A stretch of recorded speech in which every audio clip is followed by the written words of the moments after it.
to another space hosted by the Afro Elite. I will be recording this, so if you guys want to hop in later on, um, you guys can. Oh, Nino Black, you were ready. Shout out to you, brother. This will also be on my YouTube channel, Afro Elite, so I will be putting that up. Like I've been recording some of my spaces. Unfortunately, is a little bit longer because I have some they've been like 4 hour, 3 hour spaces. So it's been a bit difficult to record that and put that on YouTube. But I've been doing that. I have one up already, so you guys can go check that out. But today we're going to be talking about well, the title is very self-explanatory. FBA over ADOS. Okay. And the reason why we're doing this is because it's very important to um end infighting. We have in native black people, whatever you like to call us, native black, American Indian, foundational black American, ADOS. Within our community, there is infighting, not nearly to the degree that there is in other at black communities in the diaspora, but there is some infighting. And in order, and I said this in my space before, in order for us to do that, in order for us to get better, we have to pull the weeds out. We have to get rid of the weeds. So we have to end the infighting. So this space isn't necessarily to diss people who like to claim ADOS. This space is to educate people as to the difference between foundational black Americans and ADOS, and why the ADOS people, or the people who like to claim ADOS, should drop that title, because there's a lot to it. Now there are some things, and the reason why I made the space, um let me see if you guys can share the space too, I'd appreciate it. I'm gonna put some things on a jumbotron in just a few minutes, but the reason why I share this space is because Yvette Carnell, who is, by her own words, the founder of ADOS, the quote unquote mother of ADOS, Yvette Carnell and Antonio, whatever his name is, they founded ADOS, and they're going on this way that's not going to be very productive for the descendants of American slaves. And we need to expose that, because still, which is surprisingly is not that many, but still we have some people who are still on that ADOS train. And now with Yvette Carnell being so exposed as she's been for these many years, having no W's or anything, anybody who's really rocking with the ADOS group, the organization, because that's really what they like to be, the organization, anyone really rocking with that is kind of really has agent like agenda. Um, so if anybody would like to say anything on behalf of ADOS, you can feel free. Now, let me start off by saying I was there. I was very present when the whole FBA and ADOS thing started. I remember hearing it from Tariq Nasheed. I remember I didn't hear anything about ADOS before Tariq Nasheed. So when Tariq says that he's the one who blew the hashtag up, he's the one who gave Yvette and Antonio their credibility, he's not lying. Nobody knew who Yvette Carnell was or Antonio Moore was. Nobody knew who they were prior to um, Tariq kind of co-signing them. So in the beginning, ADOS, which stands for American Descendants of Slaves, um, they were on the same page. Yvette and Tariq, the ADOS and FBA, were on the same page as far as our reparations claim, that the descendants of American slaves are entitled to reparations. So they were on that same page. Now, before, um, Yvette Carnell had also said some kind of iffy things. She's a biracial lesbian. So she's kind of wishy-washy when it comes to a lot of things that goes against black society. She had said some things right after um our icon, Dr. Frances Cress Welsing, passed away, she had some very disparaging remarks about Dr. Frances Cress Welsing. But people still gave her the benefit of the doubt. So, as the term came up, because ADOS is necessarily a flawed term. ADOS is flawed because it says American descendants of slaves. Even the way it's worded is flawed. Um, because anybody, you can be an American and be a descendant of slave and not have been aboriginal to this land. You do not necessarily have to come from the plantations on America, because a lot of people in South America were also slaves too, the Jamaicans, Haitians, so they can claim ADOS as well, just with the loophole of the actual title. So the title has a loophole in it. So foundational Black Americans came up. That's and Tariq. I remember now. Somebody was just laughing, then they hopped off. If he had anything to say, and this is what they do: if you have anything to say in defense of ADOS, you feel free. Please feel free to say anything.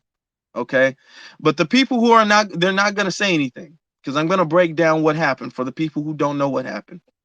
Um, they were Tariq was using ADOS and FBA kind of simultaneously. And then ADOS, Yvette and Tone tried to turn like their organization into like a political organization. It became less about a membership. I mean, less about a lineage and more about some type of membership where people had to sign up and there was chapters. It was like an organization. It became more like an organization. Then eventually, Dr. Claude Anderson had a interview on the Breakfast Club. Now, and this was in 2019. Let's see. Yeah. Dr. Claude Anderson had an interview on the Breakfast Club. Hold on. Can you guys hear me? I think you guys can, because that dude was laughing, so I think you guys can hear me. Um, he had an interview with the Breakfast Club, which really triggered Yvette.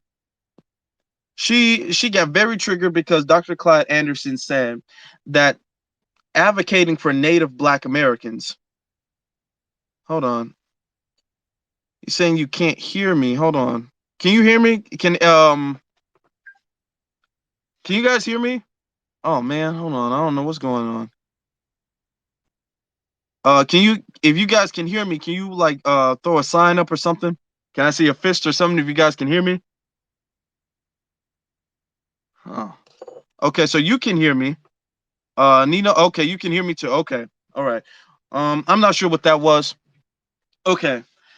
Um, but Dr. Claude Anderson, I'm gonna really get to it. Dr. Claude Anderson had an interview with the Breakfast Club where he said that a lot of the ADOS and the movement of advocating for Native Blacks, which is what Dr. Claude Anderson liked to say, a lot of the movement for Native Blacks came from work that he's been doing.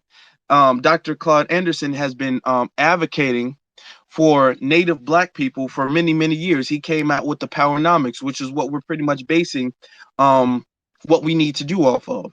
Everything starts from the economy. It starts from the bottom up. It's economy, then the politics, then the media, and it works on floors like that. So Dr. Claude Anderson said that in the Breakfast Club.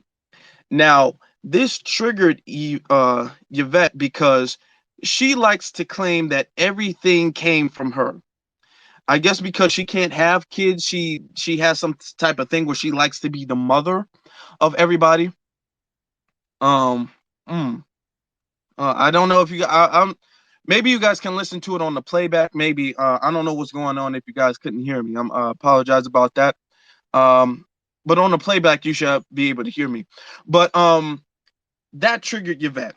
So Yvette went on this entire rant. She went on like a 40-minute rant about Dr. Claude Anderson, about how he's old, he's a fossil, his book is old, he didn't know what he was talking about. Yvette Carnell and the whole ADOS gang went after Dr. Claude Anderson for really no reason. It was incredibly unprovoked. And then Yvette Carnell kind of went on this midlife crisis meltdown. And you know what? Let me not be biased. Let me not be biased. She did attack Dr. Claude Anderson. And I'm saying this as unbiasedly as possible. She did attack Dr. Claude Anderson very aggressively. Now, Dr. Claude Anderson never mentioned ADOS by name. He never mentioned Yvette by name. He never mentioned Antonio by name. All he said is that the work that's being done now isn't necessarily being done 100% properly because it's not following the foundation of economics come first. Because ADOS wants to get the political thing first. They believe that supporting politicians, which is why they supported Byron Allen, even though Byron Allen wasn't a politician and isn't a politician, they supported Byron Allen. And Dr. Claude Anderson said that that's a flawed strategy to go in. He very vaguely brought that up. It's not like he dug into it. It's not like he threw any shade. It's not like he did a whole diss. Um, that emotionally triggered Yvette, which she turned that into I'm going to go on a whole rant about Dr. Claude Anderson, Tariq Nasheed, and Jason Black and Professor Black Truth. She went on a whole rant saying that they've been copying her and that she's the mother of ADOS and everything pretty much came from her and Yvette. I mean, her and Antonio. Okay. And that's what happened. That's pretty much why the split happened. That's why the split happened. And it's unfortunate. We got into it. A lot of people started to realize that Antonio I mean Yvette was a fraud eventually, and that she really wasn't going anywhere because she was really advocating for a government job. That's really what it was. That's all she's really advocated for. Political representation. She believes that representation is a big thing and that you need to get in. Um, and she was talking about black people when it came to the elections, and we were saying no tangibles, no vote, and cut the check. She compromised with saying no tangibles, no vote, and she was saying we should vote blue down ballot as if that was getting anything better, as if that was going to help anything. Okay, so Yvette Carnell has been on this downward spiral. I've seen before I made this, I was looking at some of her content. All of her content is pretty much dissing everybody who doesn't like her. And which is such a shame because Tariq Nasheed is really the person who put her on. Most of the views, and if you look, and I've did some research before this, if you look back at like when her profile got big, when her YouTube views got really big, that wasn't after until Tariq Nasheed started saying something about Yvette Antone. Nobody knew who they were or ADOS. And then shortly after Tariq stopped using ADOS and everybody started he transitioned because at one point in time he was using ADOS and FBA at the same time. And then he stopped using ADOS, which in my personal opinion, and even Jason Black, the Black Authority have said this, in my personal opinion, the wording ADOS, American Descendants of Slaves, is flawed because that creates a loophole. It's just a kind of weird way to word a lineage, to like name a lineage. So, um, when Tariq stopped using that, and then of course we followed Tariq because we've known Tariq for years and we've known his work for years. So and his argument was way more logical when he stopped doing that and we started going into FBA. The term ADOS kind of fell. You don't really hear big profile people use ADOS like that. ADOS is that's a down spiral group with infighting. There's organizations like churches. It's kind of like this big old lady church thing where you have to join up and become members of. um there are people you have to like sign up and apply for ADOS. Like I was hearing you had to apply for some type of ADOS card and you can get kicked out of being ADOS. And that's the difference when it comes to ADOS and FBA, because Foundational Black American is a lineage. It's a lineage and you can't get kicked out. um Tariq Nasheed is not the leader of Foundational Black Americans. Jason Black is not the leader. There is no leader because it goes back to chattel slavery. We are all FBA. I'm 100%. Both my parents are Foundational Black Americans. If we're FBA, there's nothing that you can do to get kicked out of that. But that is the difference between FBA and ADOS. So this space is made because certain people still really, and I recently had this debate not too long ago. This debate was like I think about a month ago. I think it was last month or a couple weeks ago or something. Where we were getting into ADOS because some people still, for whatever reason, believe in Yvette Carnell. So I'm gonna put some things up on the jumbotron recently, and this is what sparked my attention to even make this space where Yvette Carnell was talking like here it is. Yvette Carnell is saying she is the she said you are like quote you are nothing, you did not create yourself, I am your mother, like it or not. So Yvette Carnell has this narcissistic behavior where she believes that the descendants of American slaves, which is who we are, were created by her, even though even the concept of black people being native, the concept of us being descendant of slaves and us having our own group predates her. And even Tariq admits that it predates the term FBA, even though he coined the term, it predates him. He didn't even invent the concept of us being native or the concept of us being our own ethnic group. That's been around for the longest time, but Yvette Carnell wants to act like nobody was bringing that up before her because she has a thing, a psychological thing, being a biracial lesbian. She has a psychological thing where she can't have her own children. So she wants all of us, all descendants of American slaves, to be like her surrogate children. So she wants to claim that she invented something, she birthed something, because naturally she can't do it. And plus, she's like old as hell now. Isn't she like what 50 almost? So she can't birth anything. So she wants to be our mother, which is what she said. And you have people who keep bringing. You have people who still support her. So I'm gonna open the space if anybody wants to say anything about ADOS and FBA. If anybody, because there were some people in here not too long ago laughing about what I said, so I guess they believe what I was saying was wrong. So if anybody wants to say anything, maybe I'm wrong about ADOS. Maybe you guys can come up and correct me. I doubt that because that's exactly what happened. And I was watching the old videos about what happened prior to even making this space. um she attacked everybody really unprovoked because Dr. Claude Anderson never mentioned ADOS. Um she was bringing up old tweets, she was misquoting tweets from the Black Authority, she was misquoting videos from Tariq Nasheed.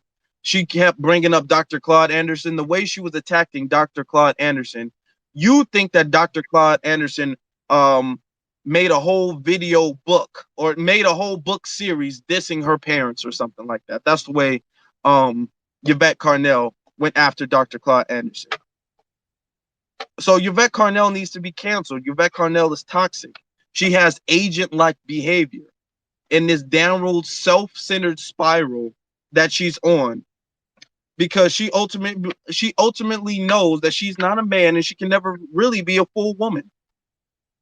Nino Black, you requested to speak. You're gonna unmute yourself. What's going on, Jay? What's going on to the rest of the Twitter Space family? Uh, First and foremost, I want to say, man, you own it per usual. I apologize if I reiterate anything that you already stated, but just to give a little background, um, Yvette Carnell is really a protege, I guess you could say, of Dr. Boyce Watkins.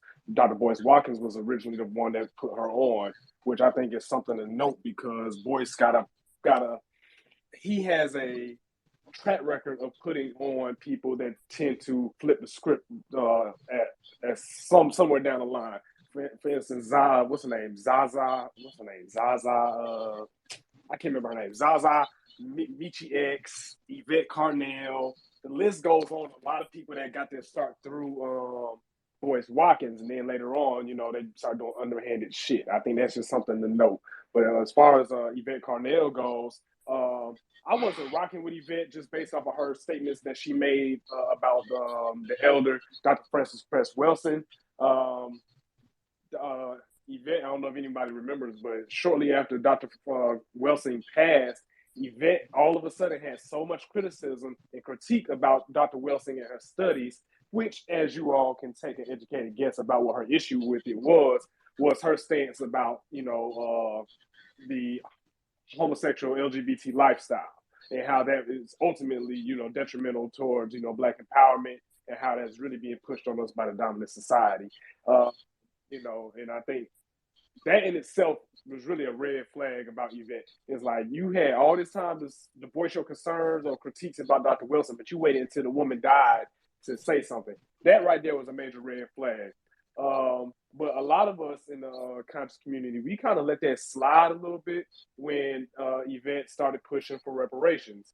You was like, you know what, she might have slipped up in the past, but here go a topic that we all can agree on, which is us getting on code, because that's what you do when you're on code. When we're on the same page about something, we don't just start throwing, bringing up old shit.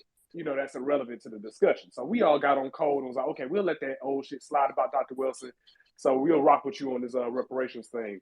Uh, Unfortunately, though, Yvette got her ego involved because now she feels like, oh, I'm the one that made reparations a topic of discussion again, so all y'all need to thank me. Well, let's stop her there. Well, first of all, ma'am, what are you saying regarding reparations that everybody else in the conscious community hasn't already been saying? Specifically, what are you saying about reparations that people like, Bobby Hemmett hasn't already been saying as far as lineage goes? What have you been saying about reparations that Dr. Claude Anderson hasn't already been saying? So she's trying to take credit for this when in reality, you haven't brought anything original to the table that the elders before us hasn't been saying. And I know some people could probably say the same thing about Tariq, but that's the one thing about Tariq Nasheed, though. Tariq doesn't shy away as far as giving credit where credit is due. As far as his the term that he coined, foundational Black American, Tariq has said from the very jump that is just a remix version of Dr. Claude Anderson's term, Native Black American. And Tariq even gave his logic behind it, why he, kind of refined it a little bit. But he never just comes out and be like, oh, this is my term and, I created this. No, he always he gives credit back to Dr. Claude Anderson, you know. Uh, Can I just touch? Can I just touch on that real quick before you say that? Go ahead. When you're legit, you don't steal other people's work. Even if you do touch up on it, even if you do maybe polish it up a little bit or modernize it or whatever you have, you will always give credit to where credit is due. You're not gonna say you invented something or you came up with a concept if you didn't do it. So that's how you can. That's the number one sign. That's the first sign to tell the real from the fake. The people who want to claim that they invented things that they didn't, or the people who will actually give credit. They will give credit where credit is due. But I just want to say that you can keep going. Absolutely. Because at the end of the day, if we're doing everything that we're supposed to do, we're building upon something that was laid down previously. That's how you elevate. You know what I'm saying? We take something, a foundation that was put down by someone before us, and we build on top of that. We don't destroy it and then remake it from scratch again and then claim it as our own. Like, that's counterproductive, and that's being dishonest if you want to keep it a buck. It's like, because again, Yvette and Tone ain't doing nothing that Dr. Claude Anderson and others hasn't already been saying and doing beforehand. And then if you want to keep it all the way a buck, for her to sit here and say Tariq wasn't a big reason why ADOS blew up, that's highly, highly dishonest. Because I always been aware of who Yvette was, but I ain't pay her no mind. It wasn't until Tariq started shouting her out and praising the work her and Tone was doing as far as reparations go that I decided to, because like I said, I already had beef with her for what she said about Dr. Wilson. But once Tariq kind of was giving her praise for the work they was doing for reparations, I said, okay, I'll give them another shot. Subscribe to her and Tone Talks channel at Yeah. Once Upon a Time. But then for her to sit here and be like, oh, Tariq didn't do nothing, it's like, you are a liar. You're either a liar or you're delusional, because you can go to Social Blade. There's a website called Social Blade that breaks down like your media numbers and stuff. You can look at the timing of when Tariq and the Black Authority, when they started shouting out the work Yvette and Tone was doing. You can see the drastic jump in their numbers. And then another thing is, really, it's unfortunate because at the end of the day, I think that we all truly do agree on the fact that reparations is something that we're owed and it should be lineage based. But because Yvette and Tone got their egos, they're so attention starved, they're willing to just destroy all the progress that was made for the sake of just trying to be able to claim something. I'm not sure what happened. I am not sure what happened. I'm gonna let him get back on. Um, when he gets his thing. Um, you can unmute yourself, brother. The black pragmatist. You can unmute yourself to speak. Hey, what's going on, man? B1.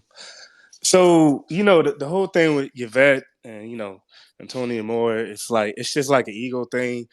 And you always hear Jason Black say like, this like our freedom for liberation, like there's no place for ego. So it's just like I don't know, she's just been spiraling downward because she's not getting that attention that she wants. Neither is Antonia Moore.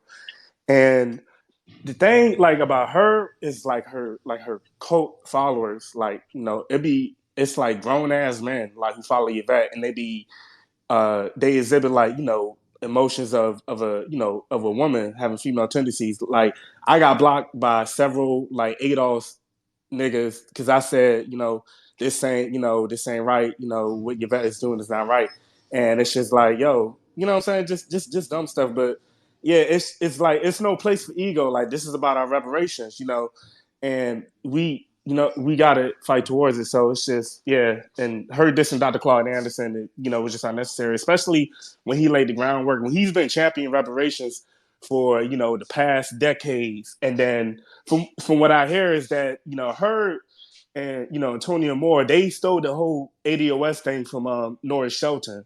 Originally, it was Descendants of American Slaves, and they took that and they flipped it and made it a Democratic down ballot voting organization. So it's just that whole thing is just like a little cult following. If you don't agree with what they say, they block you, they get upset, and they don't want to talk to you no more. So it's just like it's like this reparation thing is no place for ego.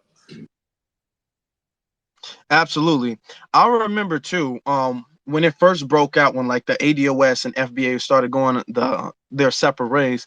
I remember talking to Yvette on Twitter. Me and Yvette had a little back and forth actually. And I was saying like, cause she was all like, everybody, all ADOS people should block FBA. I'm like, well, ain't we? I thought we was all the same people. I thought we were all, because I was honestly confused until Tariq really explained, why it broke down. I was confused as to why ADOS and FBA was having a separation because I believed that they were the same people. Because Yvette never broke it down. She was just all like, to hell with FBA, black everybody who's FBA. I'm like, well, I thought, and at the time I used to claim ADOS too. I thought like, oh, what's going on? So me and Yvette actually had, we were going back and forth in somebody's comment section or a post or something. This was years ago, and it wasn't hostile because I didn't dislike her at that time. I wasn't trying to just kind of get along, maybe mend the differences between ADOS and Yvette because I didn't know why it happened. And then she blocked me.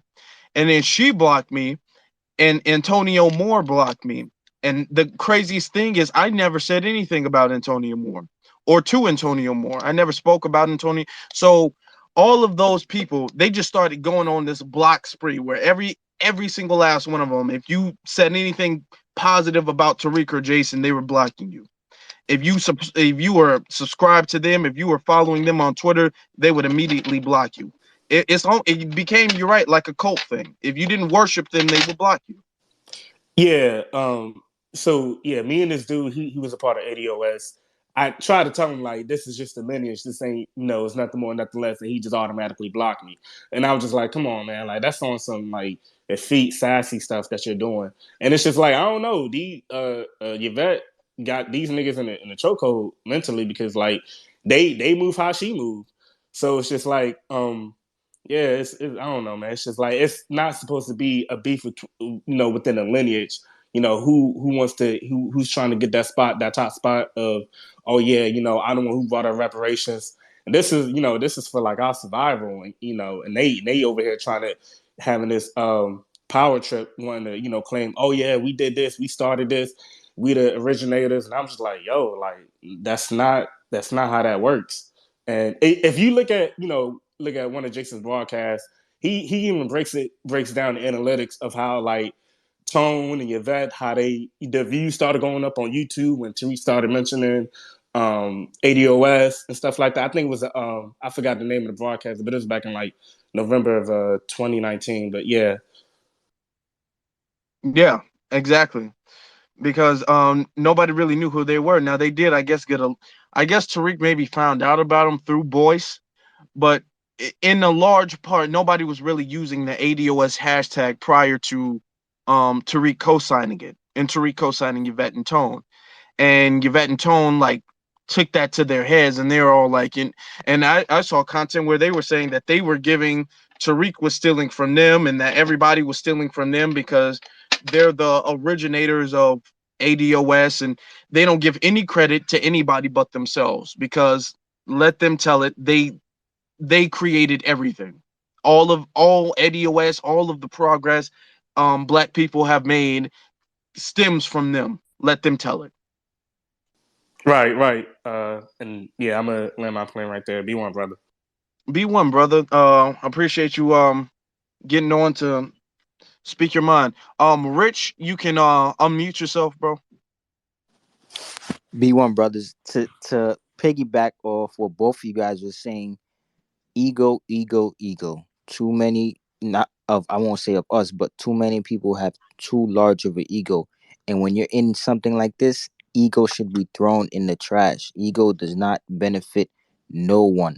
This is a movement. This is something bigger than you. So of course you want your credit for the work you put in, but as long as the movement is moving towards that right direction, do you think I give a damn about some type of credit? Just keep the thing moving, keep the boat moving. But like you guys said, there's too many ego. Even I was in like two other groups for the past 2 weeks now, speaking in two other Twitter spaces. And it was a bunch of young people, and I forgive them because they're young. So when you're young, you don't understand the concept of throwing your ego in the trash. But it's just like, you know ego won't ever help anything. If anything, is gonna sink the ship. Throw that damn ego in the garbage and just continue to move the boat forward. That's how everything should work, even in your personal life, even in the things you do in business. When does ego ever suit help anybody? It only helps yourself when you're looking in the mirror and you talking crap about yourself, but it don't help anyone. Absolutely. You're absolutely right. It shouldn't be about ego. It shouldn't be about that. It shouldn't be about I'm the one who got us this far. I'm the leader. There should be no leader. It's a lineage thing. It's a group thing. If we're all on code, we all know that there is no leaders. Yeah, of course there are people that um have put in the work to get us this far. There are people who have been, let's say, the thought leaders, maybe the people who have given the ideas in the agenda, who've come up with the ideas in the agenda that we apply, but they're not necessarily the leaders, and they don't claim to be a leader. See, the difference is between um, Jason and Tariq. They don't claim to be leaders. Anytime somebody says they're the leader of something, they always deny that. I've followed them for years. I have never seen them. I've seen a lot of people say that they were leaders, and every single last one of those times, both of them deny being the leaders of anything. And that's the difference between them two and Yvette, because Yvette wants to be like a leader. She wants to be like some queen of a lineage. And there's no queen, there's no king, there's no leader or president or whatever she likes. There's none of that. She's sitting up there saying that we're splinter groups and she's the mother. You can't be a splinter group of a lineage. Either you're a part of the lineage or you're not a part of the lineage. But she's looking at the lineage of descendants of American slaves. She's looking at that like it's some type of group, and that's the flaw in her thing. Because with groups, you can get kicked in, you can get I mean, kicked out, you can get accepted, you can get removed, banned, or whatever. With a lineage, you can't do that. You can't take the blood from someone's veins, their ancestors' veins. You can't take that out. So either you're foundational Black American or you're not. But ADOS doesn't act like that. Hold on. ADOS doesn't act like that. ADOS will kick you out, and ADOS will ban you and say you're not a part of us anymore. We're not allowing you in our chirple with chapter or whatever they have. And this is why I respect Tariq Nasheed and Jason Black so much, because they are people that you can look up to because of the way that they move as grown men. They don't move with ego, they don't move with pride, they don't move with, having, a S on their chest. They're just focused on a goal, and they don't give a damn about anything else.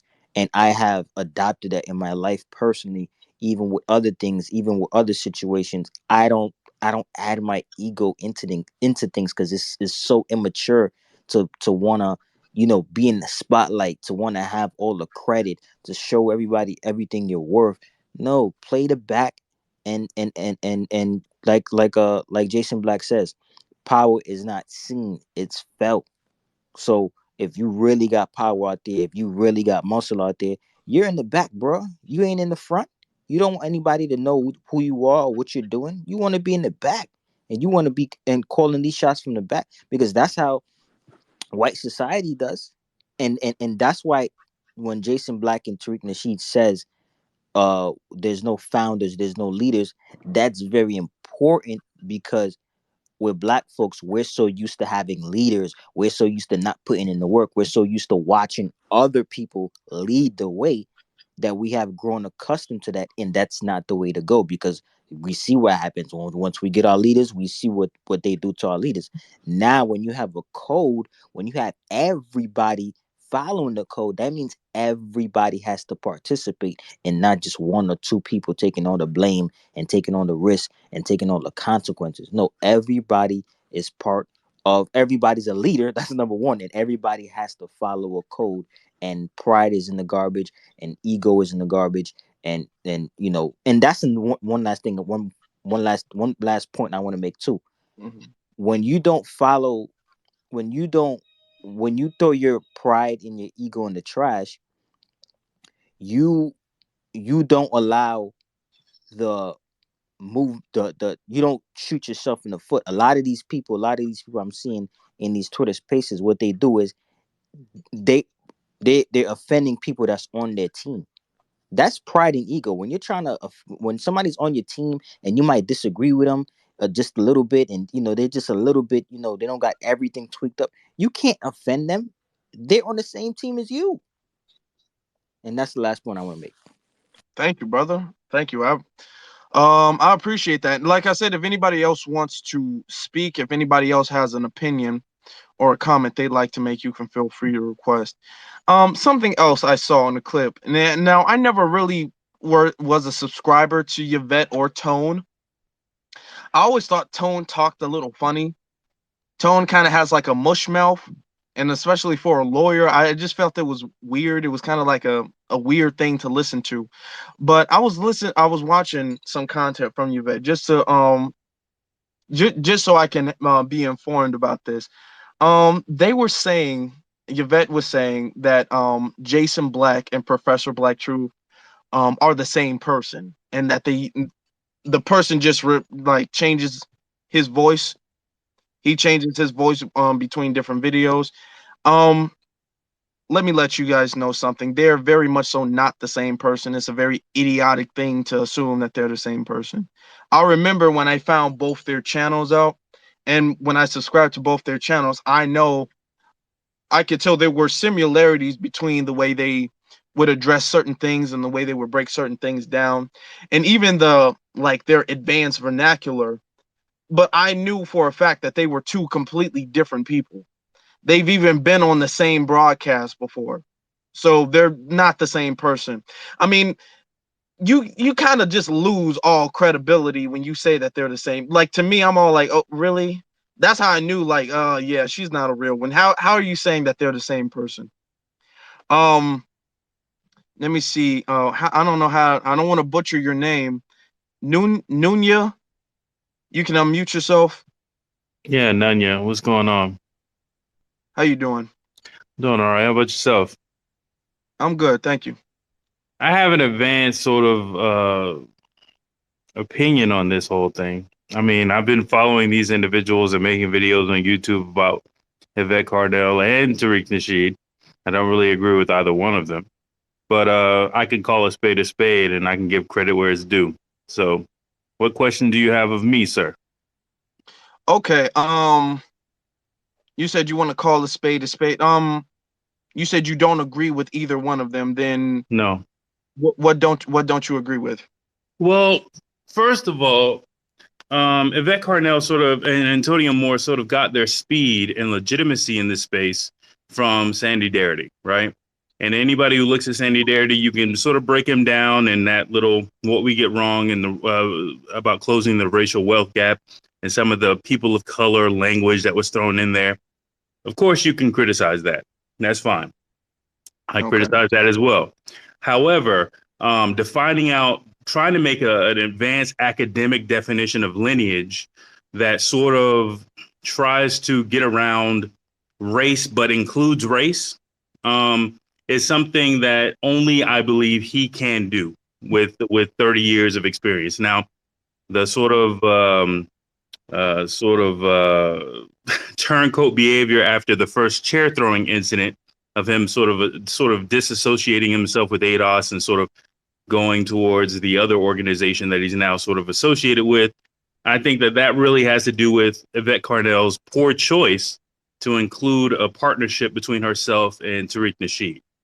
Right, the grassroots at the time in February, I believe it was 2019, were telling her like, "Hey, you shouldn't associate yourself with Tariq Nasheed."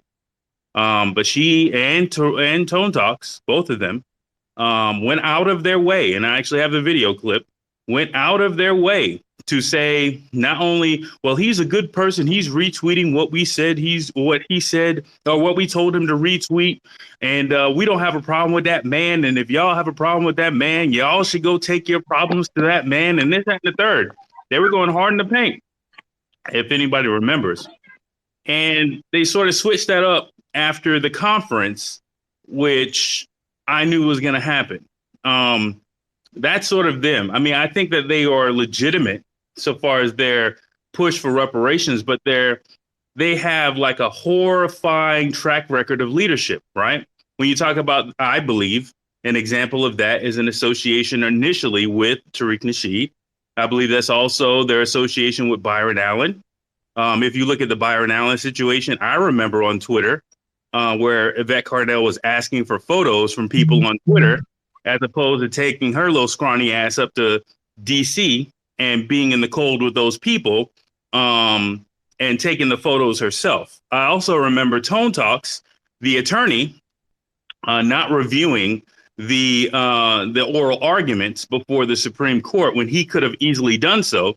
But I think the reason why he didn't do that was because it would have been obvious to a layman that Byron Allen's attorney sort of made concessions in that oral argument that sort of abandoned the Civil Rights Act of 1866 as a strong, powerful piece of legislation that could have helped all Black people. I think they abandoned that. And so when you look at just their missteps, I mean, the buck dancing for gatekeeper Mike in order to have that weird interview for Tone Talks on Al Jazeera. Yeah, I remember all this shit. That he failed and started going down the road of talking about actors as opposed to talking about reparations and lost the debate.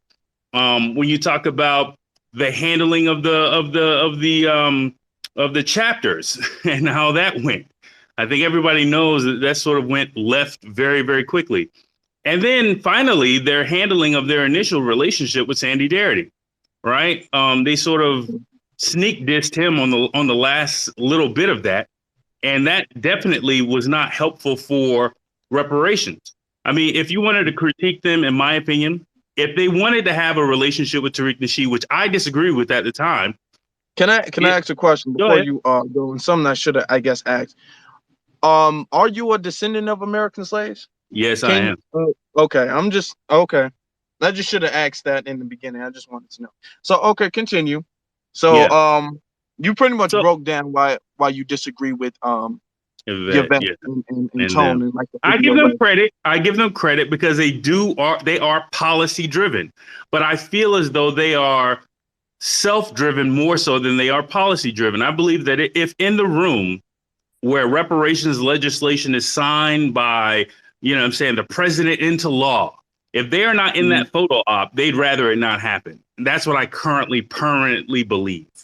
If Okay. Yvette Carnell and Antonio Moore are not in the room to do their little photo op and do their little smiles, then they are not happy with that process. Even if somebody were to take their full policy, take it under their wing, and drive it across the goal line for the touchdown, if they are not there, they don't feel as though it's something that's good. Okay. So what is your okay? So you explain that to me, and I'm sure a lot of people are asking, what is your issue with Tariq now? So with Tariq Nasheed, he came into the playing field with FBA as a response to the little chair throwing incident that happened, right? With the tweet that he put out about, well, maybe we should look at Republicans for reparations or for tangibles as opposed to the Democratic Party. Um, as opposed to Tone handling that situation privately, which is like if you already have an association with the person, then you got to handle that stuff privately. You can't put it on Front Street immediately. But he decided not to.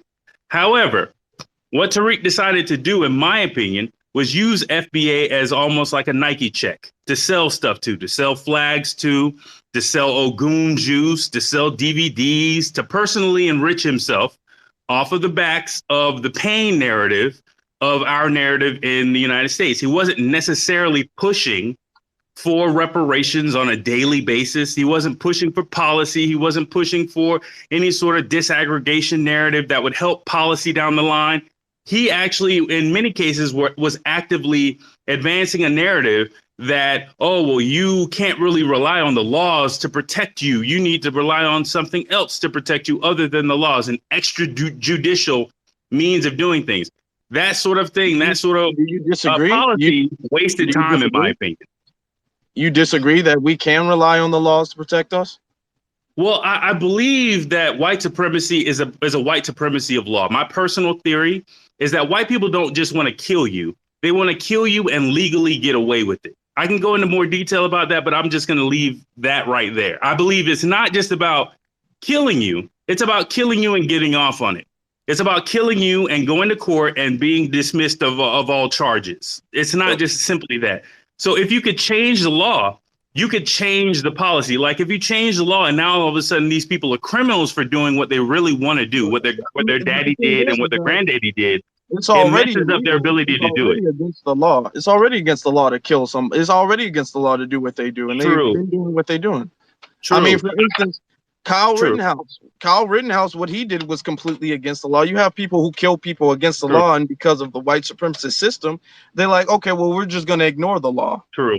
And So and, if they and that ignore the law, then why should we? Then we're going to have to defend ourselves through other means. When you say, well, I still don't believe we should abandon changes in the law as our first means of recourse, right? Because what's going on, and again, I give credit where credit is due. I have smoked for Professor Black Truth. I damn sure have smoked for the Black Authority after doxing me. well, okay, But I'm hold gonna on. give credit.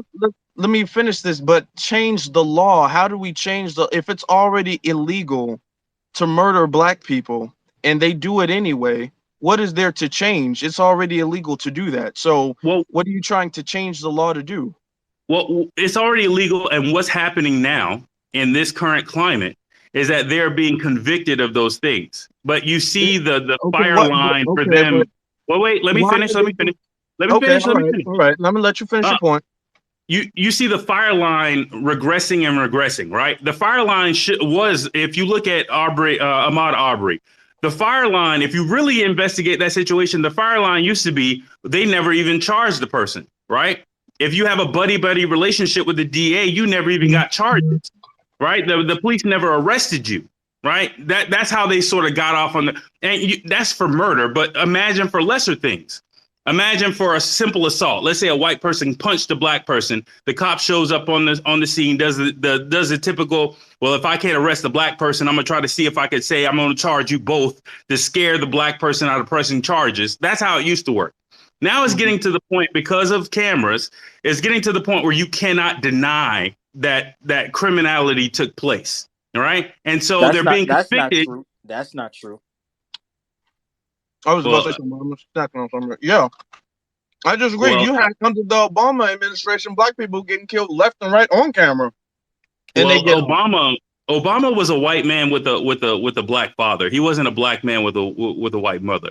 He was raised by his white mother, so but, okay. you can only be one race. And so I think I'm going to categorize him as a Scots-Irish white man with an African father. Would okay, that gel with his policy? because I'm confused. I'm confused by what you're saying. So let me ask you this question. Mm-hmm. You're advocating that we need to change the laws and to change the laws in order to protect black people. By what you said already, the laws are not working, and we're pushing for them being punished for murdering black people on the grassroots level.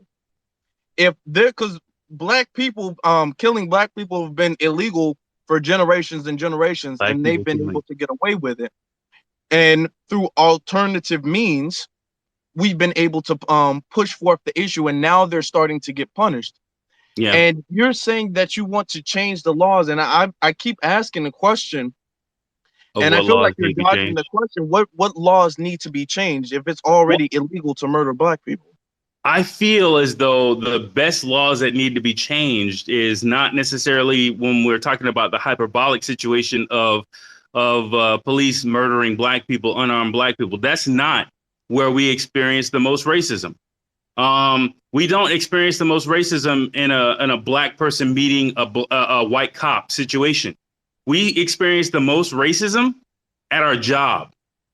I think that really, in my opinion, there should be. That's why I went to the Byron Allen case in the first place. Like the Civil Rights Act of 1866 needs to be strengthened and clarified for the descendants of American slaves. If you actually read that law, it makes it completely holistically illegal to desperately treat a black person and a white person. I think our real fire line for racism and white supremacy is at our jobs.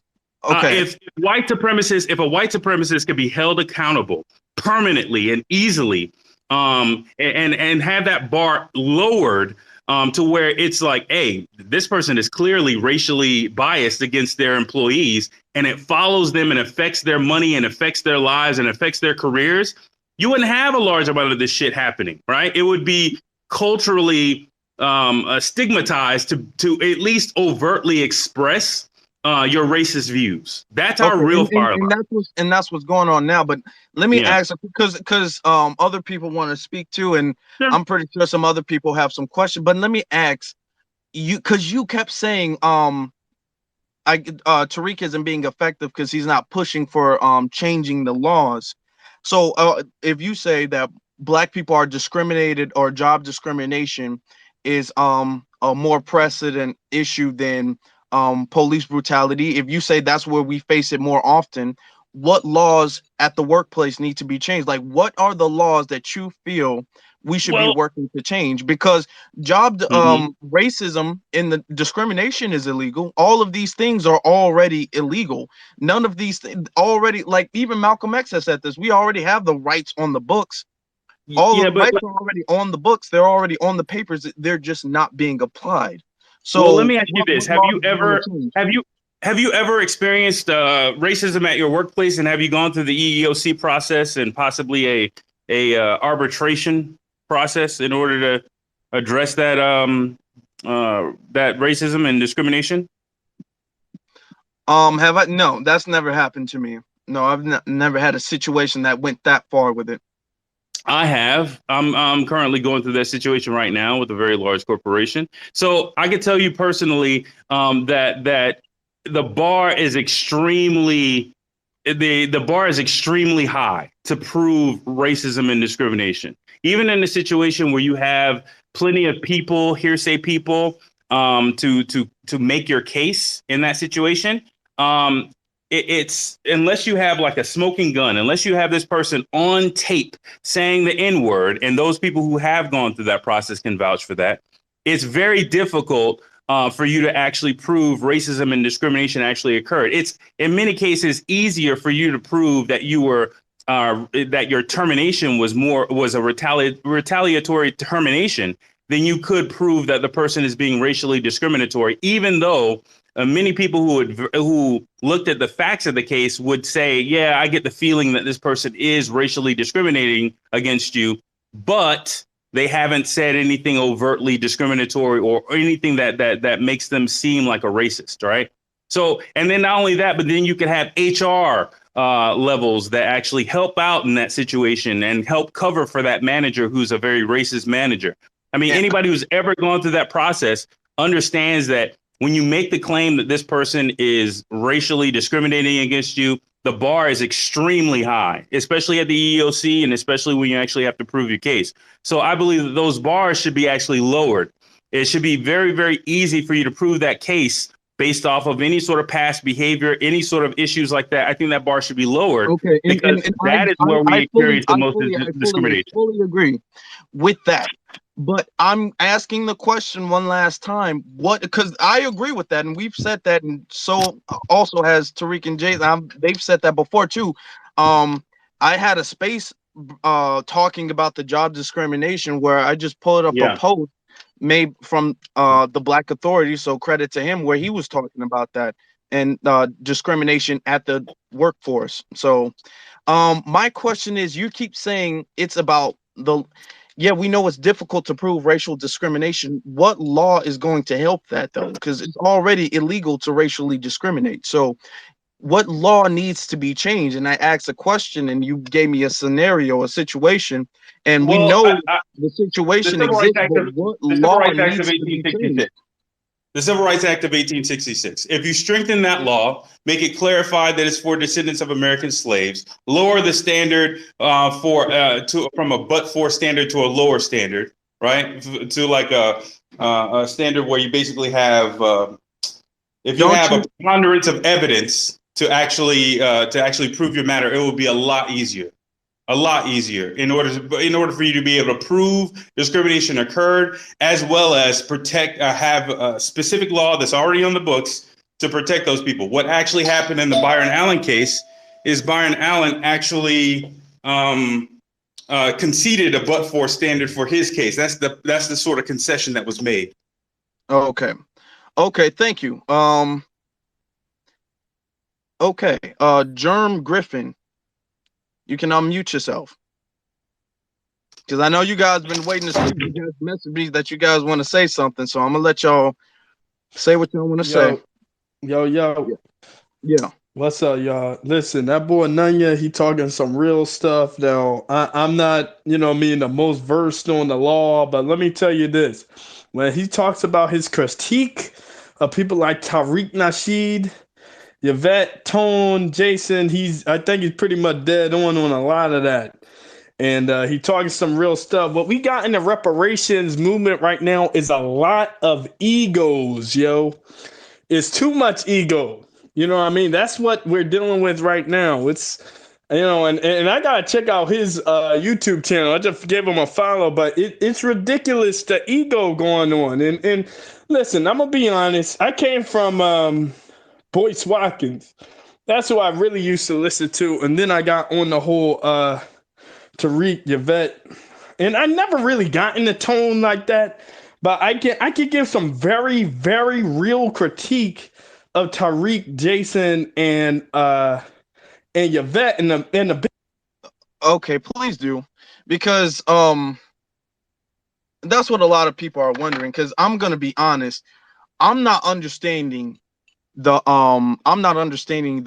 criticism between Tariq and Jason, and I'm trying to be unbiased by letting you all speak, but I haven't heard, really, in my opinion, a legitimate criticism. The things that you guys are saying should be done. I don't understand how you guys are criticizing Tariq and Jason for. I don't see Tariq and Jason being very egotistical. I'm not seeing any real legitimate criticism for Tariq and Jason or Professor Black Truth. I'm not hearing it, especially not right now. So if you guys can give, and I'm not trying to be biased, I'm letting you all speak, but I'm not hearing any legitimate criticism. So you can unmute yourself and Bro, but I hear what you're saying. But listen, man, if you a fan, just say that, man. sir, sir, Yeah, because that's what you it sounds gave like. no Here, okay for hey whoa let's not get carried away. Let's not get carried away now. Um, I asked I gave you all a chance to speak your mind and give your criticism. I have not received any legitimate criticism. Anybody, why don't you guys put like a fist up in the chat room? Do you guys believe what they're saying? Do you guys believe that they have any legitimate criticism? Because I keep asking what laws need to be changed. I keep asking what laws need to be changed, and I haven't gotten anything. It's just a story after another story, and then they're saying they're being egotistical when they never claim to be the mothers, the fathers, the leaders, the overlords, or anything of anything. So where is the criticism? You're saying I'm a fan. It sounds like you're a hater. You can unmute yourself. bro, Hey, I already said the brother, Civil Rights Act of brother. 1866 as a thing that needs to be strengthened. That's number one. Okay, Number okay, but two, here, okay, yes, no, wait, wait. strengthen But Let it. me hold What just does up. go. that Here's mean? my Oh, thing. You know, okay, Don't make- whoa, they ain't nobody talking over me. Let's one at a time. Okay, you can unmute yourself. no problem. So for Jason Black, there's some personal issues. He docks my number out to 4,000 people, and then asks those 4,000 people to call in a wellness check on me. Well, wellness check he's already identified as something that is a means for cops to go out and kill people unreasonably. So I personally, Okay, hold on. I'm sorry. yeah, You yeah. you're saying And then that Jason Black put an the next assassination thing is attempt out on you? The next thing Because that's is a big he has another allegation. program called The Business where he completely ignores everything that he says on the Black Authority channel. So when he goes on to The Business, he's talking about Black relationships, ignoring the fact that white supremacy institutionally impoverishes Black men. And that's the reason why they can't form very successful relationships, is because they don't have enough money to do so. So he Sir, talks one okay, thing on okay, one thing. okay.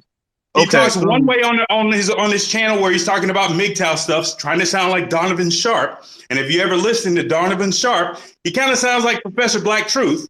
And then he talks about a Okay, completely different thing. here's where we go. Okay. Because you made a very serious statement. You made a very serious allegation. You said that Jason Black has doxed your number, and people use that as an assassination attempt. People use that to have the police come and kill you or something like that. So are you saying that Jason Black put out an assassination attempt on you? Is that what you were trying to allude to? You can unmute Listen, yourself. listen. You're trying to basically No, I'm no. asking You're a trying to wipe question. You're not Jason Black's answering the ass. question. That's what you're trying to do. And if you Okay, since you're not going to answer the questions, then you just don't need to speak. Um, Miss from Ross from the DMV, you've had your hand up for a minute. You can unmute yourself. Yes, sir. Thank you, Afro Elite. I wanted to thank you for this opportunity to come on. I've been doing this for quite some time, and the person you just spoke to, none your business, had made a post today from me, and the post was very reckless and disrespectful. And he was saying something. I basically, for the AB 3121, had put up a post, and I thank Brother Tariq and Brother Marcel, Sister Friday Jones, Chris Logsden, and Brother Chad, who spoke at the AB 3121, which does not benefit me one iota. I don't live in California. And this person, who I believe is lying to you all, saying that he is an FBA or freedman, as I I speak it. believe most of the Um, people who have an issue with him aren't, but yeah, keep going. well, and I mean, what he was saying was, and the reason I believe that this person is lying to you, because we had done a Twitter space. Our Twitter spaces are educational. Also, we're teaching people about I read the HR 40 and we broke that down line by line. Anybody that's been on here that's followed me understands what we're doing. We've gone in and we've broken down Narcan and Cobra's role in trying to include other people in the Freedmen FBA justice claim for reparations. This person was on he spoke, he wasted a lot of time, like he was on for about 20 minutes, 25 minutes just now, going back and forth with nonsense. And he actually had come on to our podcast and was basically saying, well, how are you guys going to exclude? Because we did do something on immigration and what's going on with that. And we only go based on data and facts. And he basically would not let it go because he wanted to include people from the Caribbean and Africa. So based on that alone, it makes no sense for him to sit here and lie. I mean, like I said, I'm sitting here just listening and listening, and he's been on here talking for about 25 minutes about nonsense and jobs and changing a constitutional law from 1866, and he's not one of us, brothers. I mean, he ear hustles really well, and I wanted to find out, if he were, what chapter or organization was he in back when we were at the HR 40? What chapter or organization was he in when we were out there in 26-degree freezing cold wet temperatures, standing on the Supreme Court steps in 2019? Because I don't know who this person is. And so for me, it's about the work. It's about the work. And you're not going to get on to sanction what Yvette Carnell said negatively about me about the post, supporting the brothers and sisters that were able to call in and saying that I'm kissing butt. These people don't know me. I'm their elder. They don't know. They haven't seen me eye to eye, face to face from a can of paint. Right? Okay, so let I'm me ask calling. you a Yes, question. sir. Yes, sir. So you're like ADOS supporter or Oh, no way, sir. No way, sir. I okay. had been the actual DMV region chapter president. We started the organization independent of Yvette Carnell and Antonio Moore. We came in on our own dime. I can give you everything as far as historically and background. We did all of this on our own. There was Chicago did it on their own, New Jersey on their own, New York on their own. California had 6 chapters, 7 of them, I believe, on their own. Everybody worked independently, but we came together behind the scenes and worked to help one another. But we did it for the work. We didn't do it up under Yvette or up under Antonio Moore. Until recently, I'm hearing, because I was blocked over a year ago from Yvette, which I could care less. She didn't give us one dime to do anything. When people came for the Supreme Court, we had come out of pocket. We bought hand warmers. We had people putting it in their shoes, in their hat, in their pants pockets, and everything else. We had juices, water, chips. We had all kinds of hydration snacks, right? That we had people up at 2 o'clock in the morning in the freezing cold weather so they could park in a convenient space for anybody that came down. We had people coming in from California, Texas, North Carolina, New York, Philadelphia. So this is what we were doing on our own independently. I have no idea why people that formerly had so-called chapters folded into working behind Yvette. We did not, because every goddamn thing we did, sir, was on our own.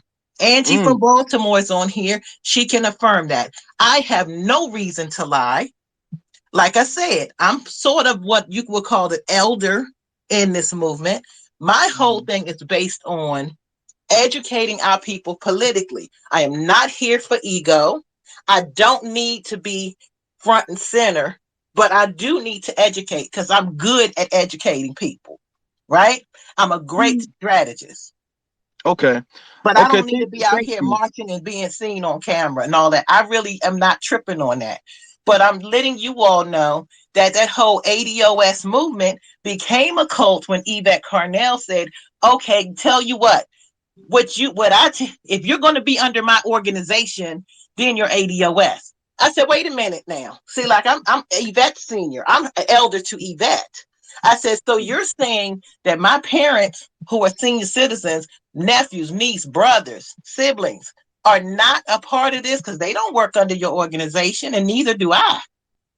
Okay. She's trying to divide families from. She was like, yeah, that's what it is. If you're under if you don't work under my organization, you're not ADOS. I said, that's fine. I'm not ADOS. Bye. See, that's the thing. That's the thing with FBA. Tariq has never said, "Oh, well, you know what? Since you hate me, since you disagree with me, you're not a foundational Black American." You can't do that if your thing is about lineage. If your thing is about some type of political Democrat organization, down ballot bullshit, whatever it is, then yeah, you can kick people out. That's how you. That's how you know the real from the fake. And I'm glad. See, you've been out there trying to put the work in, and here comes Yvette trying to claim that she's the one who organized everything. Here But comes Yvette exactly. trying And to, see, but with her see, brother, ego, this is trying to what say I'm she's the telling mother. you. For all of the people who were in the leadership, who were boots on the ground, who put the work in, who strategized and did, because I can't have Yvette lives in Georgia. How the hell is she gonna tell me what to do in DMV? I live in the DMV region. I'm from here. Mhm. I've done marketing and promotions for many artists, over 300 musical artists that y'all probably know about in the 90s, from DC, Maryland, Baltimore, Virginia. I know this area like the back of my hand. How is somebody that's not from here going to tell me how to move in my own yard? I do not submit to her. I never submitted to, oh, let me see, let me get up. Then they wanted to come in and tell us, you need to get approval from us. Brother, we were out there and doing hashtag lunch bag with my bros, the Omegas from Howard University, their grad chapter, right? We did a Mhm. hashtag lunch bag. We went down, put positive messages on lunch bags. Then we walked it over into a homeless shelter. We had the women's floors with their children and the men's floors. The ladies, we handled the ladies' floors with their children, and the brothers handled the men's floors. We did not have to get permission to do for our people. That's what Yvette wanted to come in. How are you going to tell me how to do for my own people and get permission from you? We did 32 events, including Saturday schools, without permission during 2020. Who gave? Yvette did not give us permission to educate and uplift our people and spend our Saturday morning in these classes and put these things together. This is what we did on our own. We Mm. came out of pocket. I don't care how much money she made, she never kicked a dime back to us. Mhm. Never. So why would I answer and submit to an individual like that? I wouldn't. Exactly. So I have no problem with Brother Tariq called and he gave his testimony. I have no problem. Matter of fact, I'm cool with Tariq. He and I communicate, right? So Mhm. I have no problem with what he did and commended him for taking his time. I know he's busy and taking that stance to support our reparations.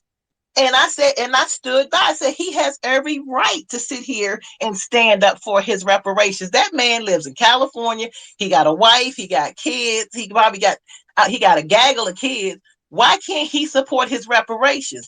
And I started taking all kinds of bullets for it. This man here that just spoke, he came on and started talking about, yeah, Yvette started talking about, I'm kissing anybody's butt that comes along. Do you know how disrespectful that is to me? Brother, Mm. I'm 5'11" and I weigh over 200 and some odd pounds of muscle. I work the fuck out 6 days a week. I will slap somebody down and knock the Hell, juju juice out of them. I don't play that. This yeah. woman has never seen me and is disrespectful to her elder in that manner. Oh, okay. Let me thank you, I'm sister, for sorry. I'll land, brother. I apologize, but I don't like the lying, and that person that just spoke lied to you. And I don't like bullies because that's what Yvette Carnell is. yes. And I'll land. Thank you, sister. Quick question, and Andrew, I'm gonna let you speak. I just have a question for Germ. Germ, you have something that's been brought to my attention, and I put it on the jumbotron. And I would like for you to address what's on the jumbotron right there. If you can elaborate on that, if you want to speak on what's on the jumbotron. Now, Nina, I think your name was. I'm gonna let you speak, but you're not gonna be able to overtalk me. And don't avoid the questions because I'm asking very simple, direct questions. So when I have you back on, don't be going all over the place and making crazy allegations that somebody's trying to murder you. Um, so Germ, would you like to address what's on the jumbotron? I mean, I do support your community, bro. Okay, all right. That's all we wanted to know. Andre, I Andre, support your community. Andre. Yeah. Yeah, So Germ, I have to get you out of here. thank you for the time. I I definitely agree with the point you're making by pointing out that the criticism that we're seeing um, towards FBA and Tariq and Jason and them.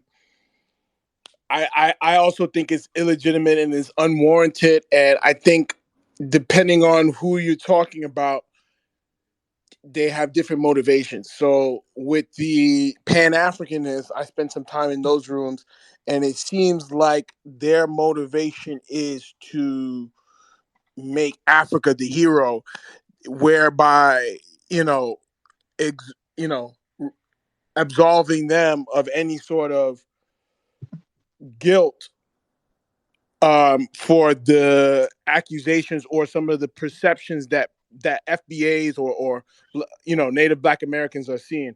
So that's one, and the other is from ADOS people and just people who the immigrants as well. So I've been in some of the immigrant rooms, and you can see like similar to that Pan Africans, their motivation is to flip the accusation. So if Tariq is saying, we're perceiving in our community some of these kind of bigoted sentiments or whatever, they're then trying to flip it and not acknowledging that claim and saying, no, you guys are um, are spewing hatred. But it's really, we can all understand, if you're being in good faith, that we are not tolerating disrespect, and that's what's gaining a lot of the popularity. We recognize the disrespect, and we're taking that stance like we would with anybody in our own community or anybody in another community. um, if you disrespect us, we're going to disrespect you back. And I noticed that Tariq always makes the caveat that we don't hate the brothers and sisters from the diaspora. I love some of the brothers and sisters from the diaspora. I donate and I support the brothers and sisters from the diaspora, but it never comes up in their critique. So I appreciate you pointing out what exactly is the thing, because Tariq is an entertainer. So I'm saying, like the sister said, I second that and saying, the man has every right to express himself and practice his freedom of speech, and he has supporters based on the ideas that he's putting forth, right? Not whether his wife is FBA, whether he's a grifter, whether he's allowed to make money by being a content creator. Like, come on.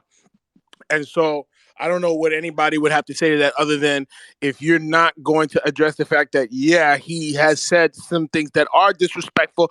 And as somebody that you want to say you support Tariq, it is difficult when you take it to the level of, you know, making it the whole content being about, you know, uh, coming up with ways to rebut or respond to their disrespect or whatever. So, long story short, I'll land my plane is we have to talk about our community, the people who support some of the things that he's saying, how we can,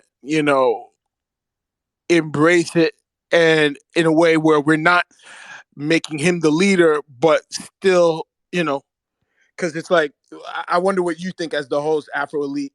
Some of the things that it makes it kind of hard to defend his statements, even though you don't want to walk back, like throwing the baby out with the bathwater. You know what I mean? It's like, well, yeah, he's not our leader, but I still respect and attribute the things that he has coined and popularized. I'm not going to walk back that either, because there's no, Well, okay. legitimate Well, right. let me address that. It's a little Uh, complex, but yeah. okay. Well, thank you. Thank you. Let me address that. The thing is that when it comes to being on code, we realize that the code is the leader. No one individual, no single individual person is the leader.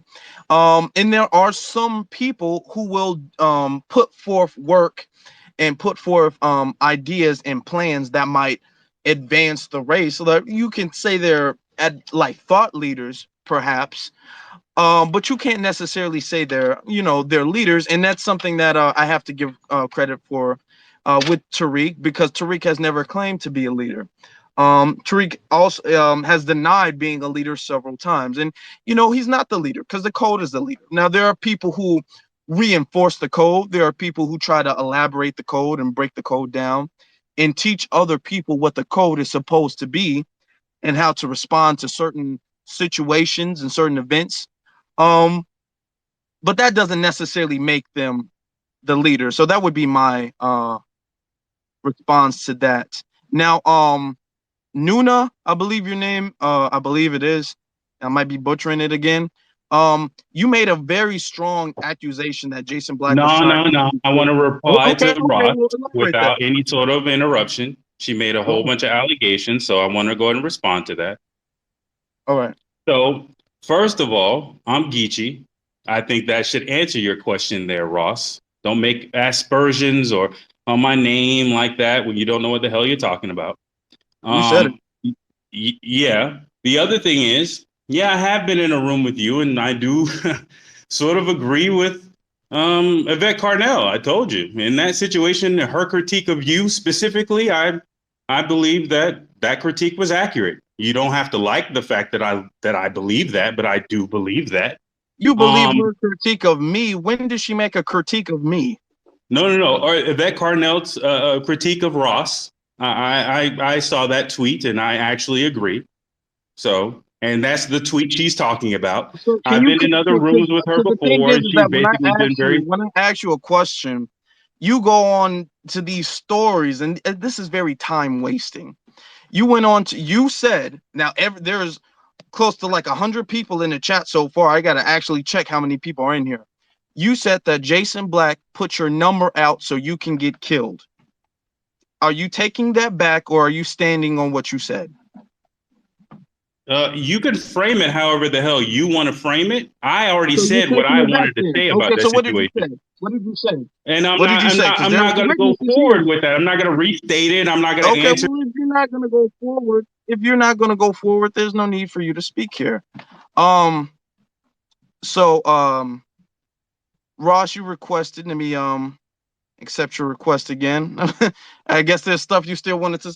If he's not going to, and the reason I let him now, every time I let him speak, he keeps going on this little rant where he's trying to gaslight and he's trying to trigger people. He just said, "Oh yeah, I disagree with Yvette. Oh, now I agree with Yvette with her critique." He said that Jason Black docks his number so he can get killed. He's still here. Jason Black probably does not know this dude from a can of paint. He's not gonna go out of his way to get anybody killed. This dude is way more in his mind important than he really is.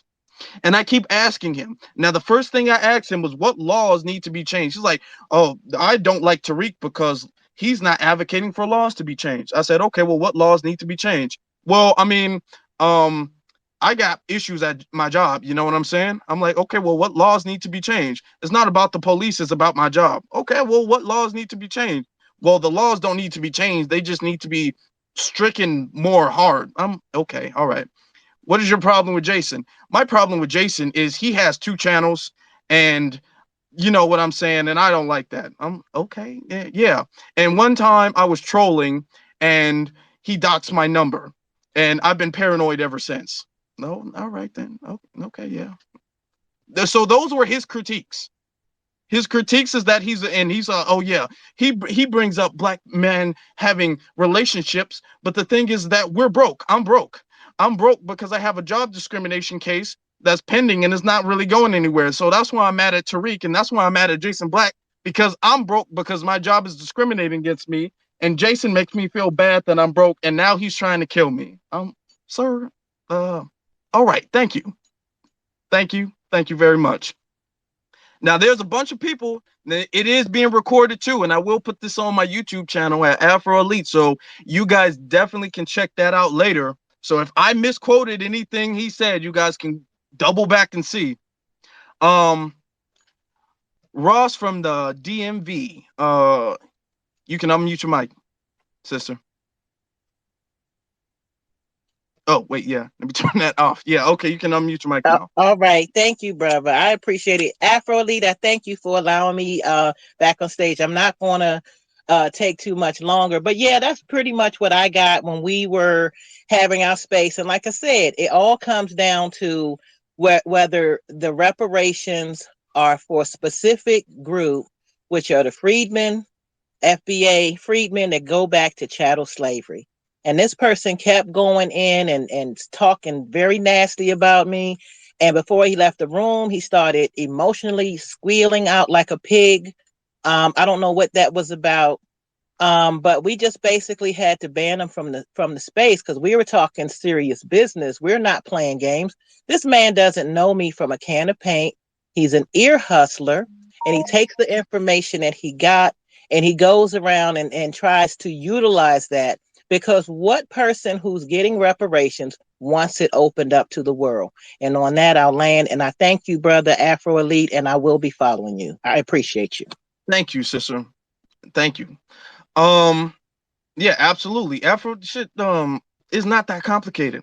I had this space not too long ago. It's not complicated at all. If you're not foundational Black American, you don't get reparations. It's as simple as that. Stepper, you can unmute your mic. Let me just get a little Yo, some what's drink real good? quick. What's good, family? How you doing, brother? Yeah, just wanted to chime in because I've been in a few different spaces, and it's like I really want to be able to understand everyone's stance on FBA versus ADOS and understand, because we have to get it together. If we don't get it together, we can destroy our movement. Too many times I see us focusing about petty things. I'ma agree with the elder who was up here. I do think should be more focused on the work and focus on how we're going to go about doing that work. I'm looking to classify freedmen, but I'm still battling with the legislation if we should choose freedmen or foundational Black Americans. We have to get it together. We can't continue to shoot ourselves in the foot, because with chaos, dysfunction, we're not going to go anywhere. And the only thing we all have alike is our bloodline, our lineage. Thank you. Thank you. I mean, let's just be real. It doesn't necessarily. You can call yourself FBA, freedman. You can call yourself a damn Martian, as long as your ancestors are the people who built America. As long as you're a descendant of American slaves, you can call yourself whatever you want to call yourself. That you're from those people. You're a descendant from that people, so that's what it is. Um, Germ, which is a very interesting name, by the way. Um, Germ, would you like to address these posts that you Yeah, made? listen. I would like to address the post, but listen, man, let's just have a conversation, man, because I'm not trying to have no bad blood. I'm just literally trying to ask a question, dog, and Okay. that's to you. Is Okay. Tariq Nasheed a pretender? Is he what? Do Tariq Nasheed believe that black people are the natives to North America? I believe he does because he said so multiple times. So yeah. Okay, and you find that to be like of no issue. Um, I've had on my YouTube channel. I've backed that up with evidence too. So yes, I believe so as well. And Tariq is not the first person to say that either. Okay, like I'm trying to say though, how are you talking about reparations then? What type of dumbass question is that, sir? Did your people not already get reparations? Now he's being stupid. I was about to say, like, what the? All right. No, we didn't get reparations. And you saying your people, so that's kind of implying that you're not of us. So, what do you mean? So I'm gonna assume that you're not a foundational Black American, sir, based off of that. Well, my people built Where this country. sir, hold on. Where are your people from? You can unmute yourself. Brother. You said your people are from where? I said the east side of Maryland. Where are your people from? The reservation? My people are from this country. Both sides of my family are foundational Black Americans. Where are your people originally from? Because I kind of, looking at your post, looking at your picture, you're kind of giving like a Caribbean. I don't. Am I wrong? Am I wrong in the chat room? Am I wrong? I don't know. It's kind of like a Caribbean vibe I'm getting from you, bro. I don't know. I mean, you kind of giving a Tariq fan vibe, but you know what I'm saying. You see the way he said, that's is that Jamaican or is that Haitian? I can't really tell the difference that easily. What tribe are you from, sir? Brother, you funny, dog. But honestly, so I run a podcast called The World of Controversy Podcast. Okay. Our brother at the Black Alpha Network, you can unmute yourself. What's going on, my brother? How you doing, bro? Man, I'm doing good, man. Enjoy all your work. You already know that, though, man. I'll be checking you out all the time, man. I appreciate it. You make great content too. Y'all should check our brother out too. The Afro, Black Alpha. Damn, I'm twisting my tongue right now. Black Alpha Network. Black Alpha Network. Yeah. All day. Hey, I just want to make a couple points, man, and I'm gonna listen to you. Whoever that guy was just talking. We got to start looking at some of these foreigners. I call them the $2 tethers. You know what I'm saying? We're gonna start looking at a lot of them like white supremacists. We got to call it immigrant supremacy. And they practice this immigrant supremacy, which is some type of off-brand version of white supremacy, where they come to here and they try to pull the same BS that, you know, the dominant society pulls on us, because they're not used to dealing with a version of Black people who don't take no, you know what I'm saying? They're not used to us, you know, so they come over here and they try to snuggle up next to the dominant society and get in with them and play these games. And when they encounter FBAs, they don't really know how to handle us, you know, so they start resorting to, I mean, just listen to this guy a minute ago. He had the same talking points that a, you know, supremacist has. He had the same rhetoric, the same babble. He made no sense. Everything he said is straight out of the playbook of the dominant society. And because they're really, I just call them off brands. They're $2 tellers. You know, they ain't worth the food stamp. A lot of them ain't. So the fact that they want to derail our reparations movement, last time I checked, the dominant society wants to derail our reparations movement as well. You know, how we call ourselves foundational Black Americans or whatever we say to identify ourselves. Last time I checked, the dominant society doesn't want us to do that either.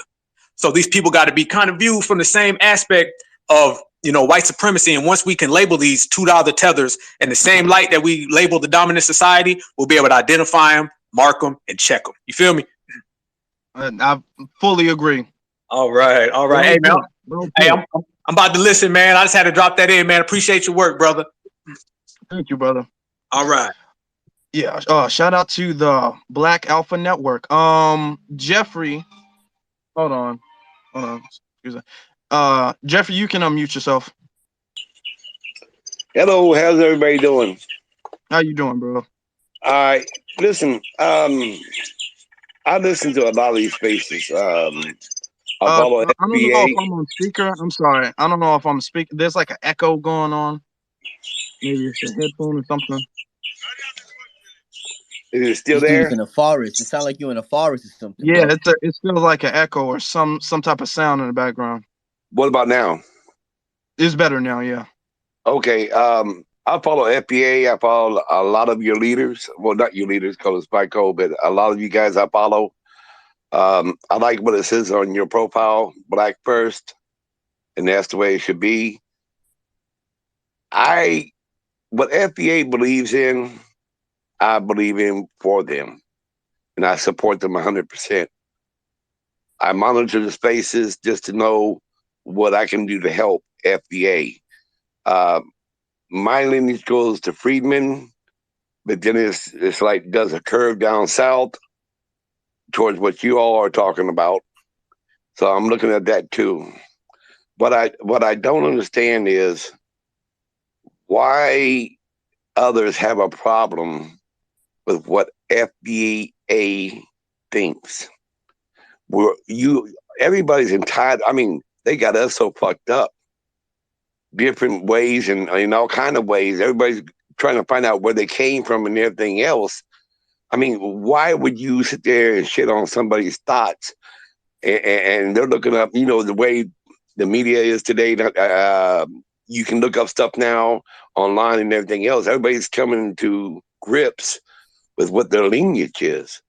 So why should you shit on that and not give them respect and say, you might have a point there. Damn, I never looked at it that way. How can I help you achieve what you need to achieve?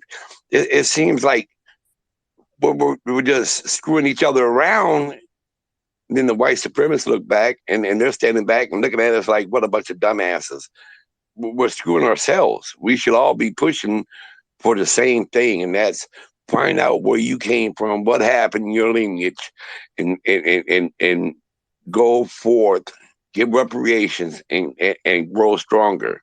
That should be the bottom line. But that's not what's going on. And then you have the immigrants to where the Nigerians are coming in and say, no, you must say this. Who in the hell are you to say what I must think if I've been here in America? Because they say black people have been free here in America for how many years? The black man has never been free. We've always been given conditions, and that's about it. So no, I mean, I don't see how no immigrant can tell us what we have to think. They Exactly. should You make a they should great point. support us. You make a great Support point. us. And if they don't want to support us, then all we're saying is we'll get the fuck out of our way. Because we're not coming to Africa, and we're not, hitting Africa for reparations for you selling us.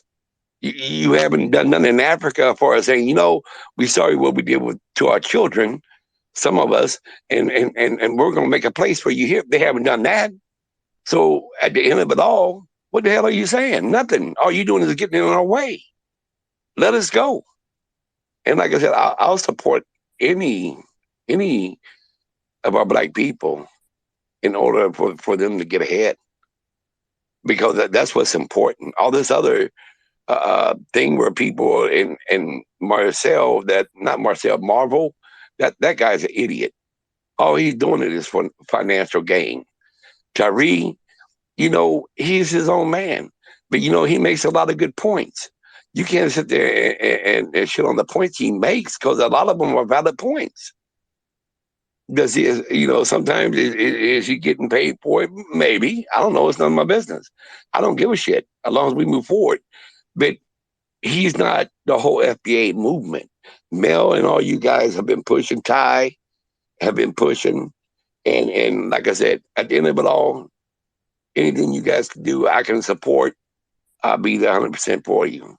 Don't know if I'm going to end up that way. I'm still tracing my lineage. You know what I'm saying? But I'll be there to support you. Okay. Let me make thank you, brother. Let me make a statement clear about because a lot of people are upset that Tariq has money and that Jason has money. They feel like that's a bad thing. That's because you're broke and it's kind of envious. The thing is that what is wrong? Let's just ask, what is wrong with them having money? What is wrong with somebody having money if you're using your money in a good cause? When the riots and the uprisings and everything happened in 2020, Jason and Tariq were actually paying people's bails. So I haven't seen Yvette do that. I haven't seen these billion-dollar celebrities, Byron Allen, everybody was talking about supporting them. I didn't see them doing anything like that. And Jason and Tariq, they didn't open a crowdfunding. They were just bailing people out of jail. They were also, I remember specifically Tariq, he was just giving money away through Cash App. He gave like $5,000 away in a week. See, give people, and there's nothing wrong with giving people money if those people are actually down with you. If those people are down with the cause, there's nothing wrong with you giving them money. There's nothing wrong with black people having money.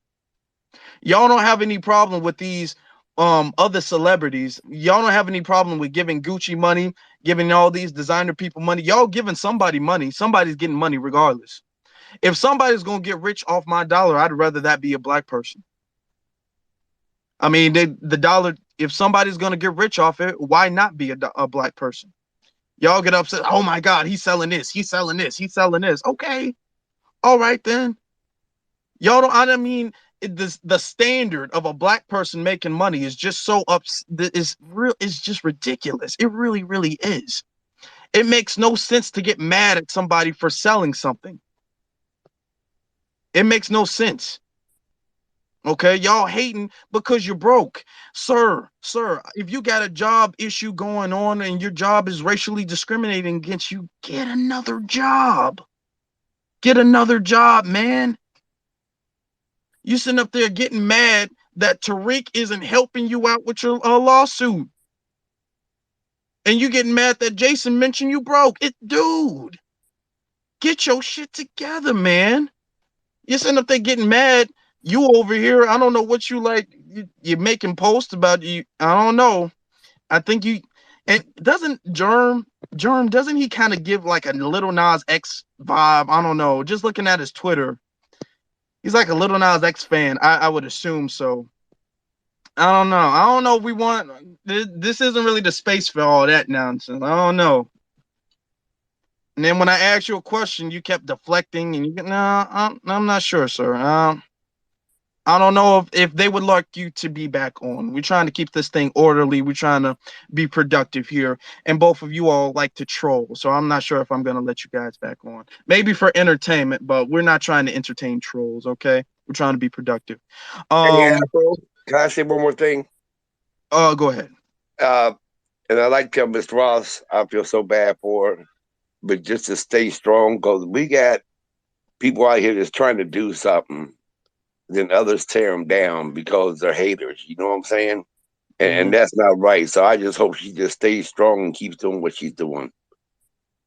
Oh yeah, shout out to her. You know, don't let the haters bother you. Don't let them get in your face. Now, let me see. Andre, Yeah. you had your hand up, and then Stepper, you had your hand up. Okay, so what I'm noticing is there are legitimate accusations and concerns, and then there's ones that we can just wave off. The grifter one is clearly disingenuous, and that's not really a concern in terms of how to advance the movement. But what I do see as my concern is the African diaspora and the tension that we're seeing between us and them. I see it as a potential opportunity that we're not currently taking advantage of. Thinking about, the way of politics, U.S. politics, and how we could actually get them to bust a move. I think it would be an invaluable asset to our struggle to enlist the efforts of the African community and address this tension so that we can use our combined power to take down a common enemy. And I just think it's unfortunate some of the unwillingness to see some eye to eye and kind of hashing out hostility and vitriol just for the sake of it, rather than actually addressing what may be legitimate concerns and gripes within the community. Like if you say, oh, you guys aren't respecting our culture versus, oh, you guys think you're not African, or this, whatever kind of concerns there are, we can get past it and actually work together, because I don't see us moving anywhere as a people without dealing with this. And this is coming from somebody who completely subscribes to Tariq's, to the point he made about delineating ourselves and embracing and coming into our own. We still have to, that has to be a part of it. And so I want to know what you think. And okay, well, I'm glad you asked that question. I agree. I don't necessarily agree that we need them, but I agree that we should have them. They should be a part of what In we a need larger to picture, do. yeah. But in the larger picture, but the thing is that it's not up to us, it's up to them to get it together, because they're the ones who've denied pan-africanism. We've been the ones pushing it, and they've been the ones saying, no, you Akatas, no, you Jareers, you this, you are slaves, we're not a part of you, you're not real Africans. They've been the ones who've done that. So you can't unite with people who don't want to unite with you. So they're going to have to learn the hard way. We're just going to have to take this a step-by-step thing, because they're just going to have to learn the hard way. um because And they'd rather, and let's just be real, in general, collectively, they'd rather partner with other non-black groups and be subjugated by non-black groups than partner with us. why do you think that is? I think that because they're mentally colonized. We've been, as foundational Black Americans, we've been physically colonized, but we've never collectively been mentally colonized, and they have been mentally colonized, which is worse than being physically colonized. Well, can we unpack that a little bit real quick? Because I think that that is definitely something that is there. But I think if we wanted to actually really look into it, I think there are some economic considerations that are in play there when they get together with some of these other groups, whether it be China or the U.S. They're doing things in order to address their chronic lack of economic growth and development. So I But think okay, if we but think I would to about say to that what's though, they're stopping not them actually, from they're not, hold acting on. that way with us. I would say to that, they're not like making a deal. I mean, I don't necessarily have a problem with them making a deal or doing any trade or doing legitimate business, but they're not doing any legitimate business. They're letting Asians come over there and beat their ass. That's not doing business. You got 5 foot Asians whooping grown, they a whole foot and a half taller than them, and they getting their ass beat. I Yes, mean, no, I agree. that's not business. They're just being recolonized if Right, they right. were ever not colonized before. But there are some the motivations that we see about Africa, all of the 54 countries in the African Union. What we see is a concerted effort, at least in terms of macro, a push towards economic growth. That's what the world is talking about. How Africa can get out of That's last place and get together. So some of these moves they are direct. Like there's a lot of corruption there as well. I'm not saying Africa is a shrewd continent respective to the rest of the world. What I'm saying is where the mentality is coming from. Who can we deal with to get into a higher economic class and get out of our position in the world. And I Okay, think that's what you see across Nigeria and all these countries. This is what they're trying to do. They're trying to westernize. okay, I'm And gonna answer so your question. yeah. Okay, I'm gonna answer your question. I'm not, like I said, I do not hate Africans. I do not hate Africa. I do not hate any black country. I love them and I want the best for them. Now, they're off code. They don't act right, so they need to learn the hard way. Okay? You sometimes you just get them kids who just won't learn until they fall down and they bust their face, and that's what's gonna have to happen to them. Now, there's nothing, to be honest, that foundational Black Americans can really do at this point, because it's up to them to be on code. You can't make anybody be on code. It's up to them to do that. So when they get that, when they collectively and a large enough number get on code for us to do something with them, for us to partner with them, and Pan-Africanism becomes a two-way street because it's never been that way, then we can start there. But I don't think we should be worrying about a bridge that isn't really there yet. So when that bridge is there, then we can cross that bridge. But let me get some other speakers, because some people have requested and haven't spoken yet. Um, Stepper, you can unmute yourself.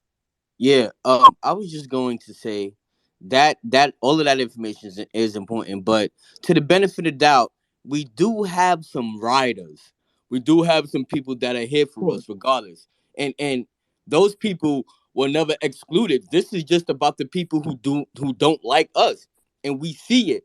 So if they're gonna ride with us and they're gonna support our movement and reparations, those are never the people who are questioned. When we talk about the people we're speaking about, those people come out the woodworks because they know they don't even like us, and they don't want us to progress. This is why they're going about it the way they are already going about it.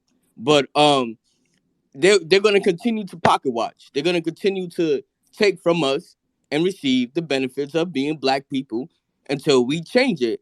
And that's not them trying to even make economic progress. They're just getting in when where they fit in.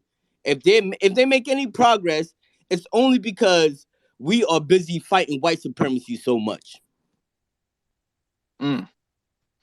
Hey, you're right. You're absolutely right about that. Let me get another speaker. So, because oh wow, I think this has been overall a productive space, despite the trolls that we've had.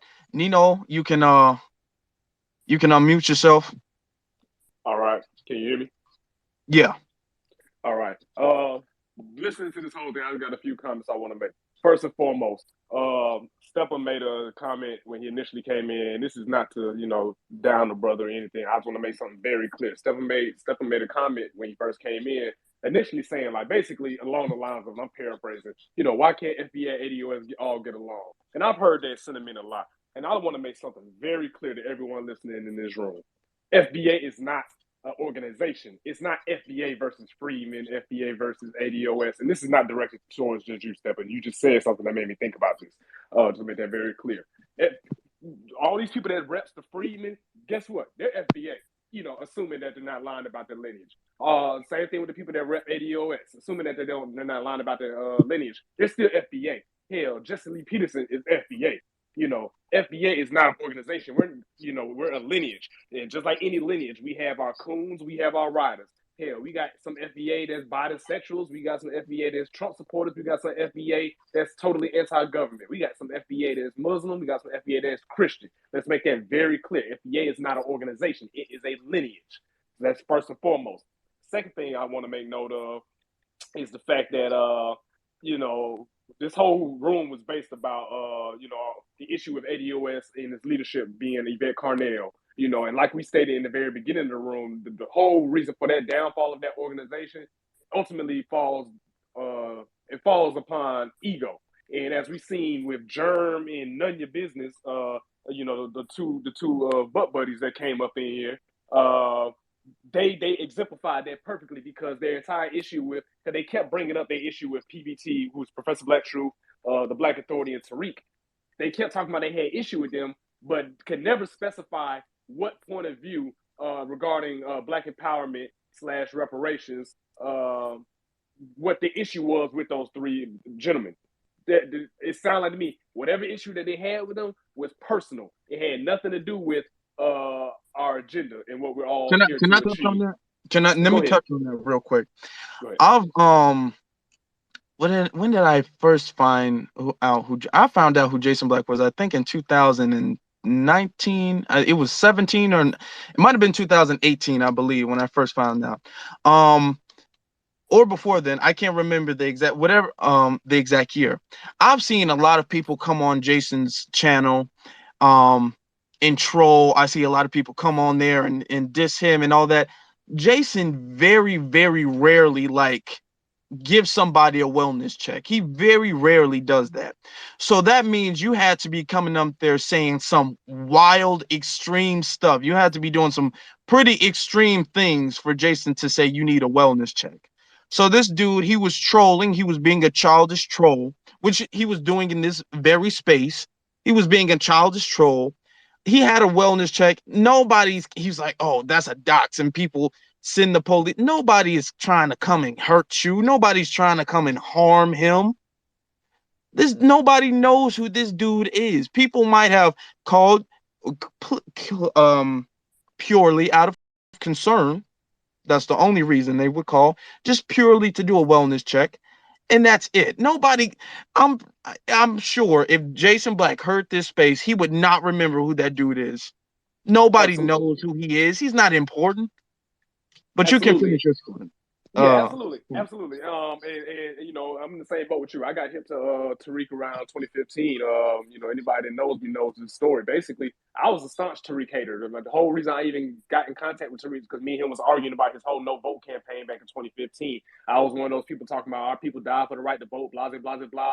We was going back and forth for days on Twitter. And long story short, he ended up blocking me. It wasn't until I saw his Breakfast Club interview and I sat there and listened to why he was telling people not to vote. basically saying don't vote unless we're getting something in return. No tangibles, no vote, basically. And when I sat there and listened to it, it made hella sense. And then from there, I watched all the Hidden Colors, and from there, that's when I discovered Jason Black, Professor Black Truth. I went back and listened to the entire archive. So everything that they've done since 2010 up until this point, I have caught up with. And like I said, I myself was a Tariq hater. And after listening to him and realizing, damn, he was right, I manned up and called into his broadcast and told him, like, hey, man, look, this is so-and-so from Twitter. I was going to, be man enough to admit that you was right. And, I was wrong. And Tariq unblocked me. And shoot, ever since then, we've been cool.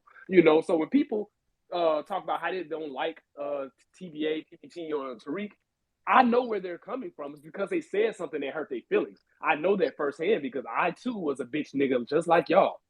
You know what I'm saying? Like, back when I was too hard headed to actually listen to what they were saying, and I was too invested in my feelings to comprehend that. So going back to what I was saying about ego, that is what the entire purpose is for them not liking Tariq, Jason Black, and Professor Black Truth. Because if you didn't notice, when you ask them repeatedly, hey, so what is their stance on reparations or Black empowerment that you disagree with? They couldn't name nothing. It all just went back to how they made me feel. And like you said, if Jason Black, quote unquote, put your number up for a wellness check, that thing you called up on some bitch nigga shit. That's the only time he's ever done that. And that's the only time he's ever put somebody's number out there is when they call his show, trolling, act like a fatherless child. That's the only time that he's ever done that. So again, and going back to what I was saying, and with ego is y'all don't like them based purely on ego. It has nothing to do with their stance on reparations or their stance on combating white supremacy or their stance on Black empowerment. Because when we talk about Yvette Carnell, does Yvette Carnell have things that I don't like on a personal level? Yeah, sure, but that's irrelevant. But the difference between us not liking Yvette and them not liking Tariq and them is we can pull out what the issues is with Yvette's stance that impedes Black empowerment in combating white supremacy.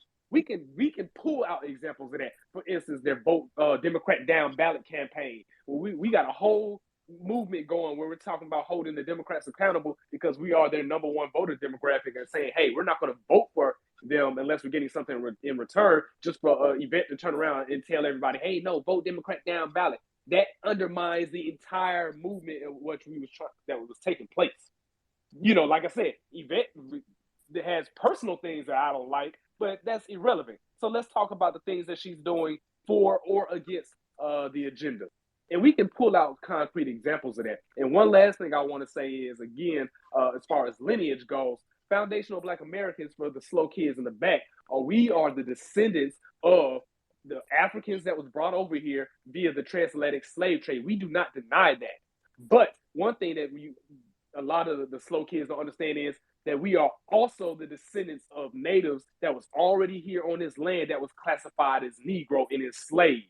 I can show you primary sources of entire Native American tribes that was classified as Negro, and then they were enslaved. Hell, my family being one of them. My family can actually trace it all the way down to the plantations of Alabama. And then the funny thing is, when people talk about, oh, you're pretending, as soon as I pull up pictures and documents of my family, oh, well, you might be Native, but everybody else, bitch, you think all these foundational Black Americans got an elder in their family telling us that we got Native blood and all of them are lying? But I, Nino, is somehow different than everybody else because I'm one of the few that can actually pull out the documentation. It's like, so for you to sit here and to call us pretendians because we are acknowledging not only our African ancestors that was brought over here via the slave ships, but also our Native American ancestry, that's so disrespectful to me. And not only is it disrespectful to me, that either shows that A, you're operating squarely against us, or B, you are not even knowledgeable enough about history of this land for you to even be speaking on the topic in the first place. And that's all I want to say. Man, speaking truth to power, brother. Speaking truth to power. Bro Salim, you can unmute yourself. All right, thank you, brother. Appreciate it. Brother Salim from Georgia via Cincinnati, Ohio. FBA can prove it. My family originates out of Richmond, Kentucky. Our Madison, Kentucky as well. Still have the same land my great grandfather built his house on by hand. So this FBA shit is real, man. Like we can, like Benino was saying, it can be proven, man. If a person comes on here and can't say they can't prove their lineage on American soil back to the 1800s, they capping. It's easy to prove. I can definitely prove it. I have a family historian in my family and everything. So it's real, and I love the fact that we have young writers like you, Afro Elite, who coming in here, spitting fire, standing firm on the FBA ness and the blackness, and I love that, man. Um, I don't understand the hate on Jason or Tariq. Me personally, I definitely, and I know some people say, they kind of disparage you from listening to Tariq by calling you a fanboy and shit like that.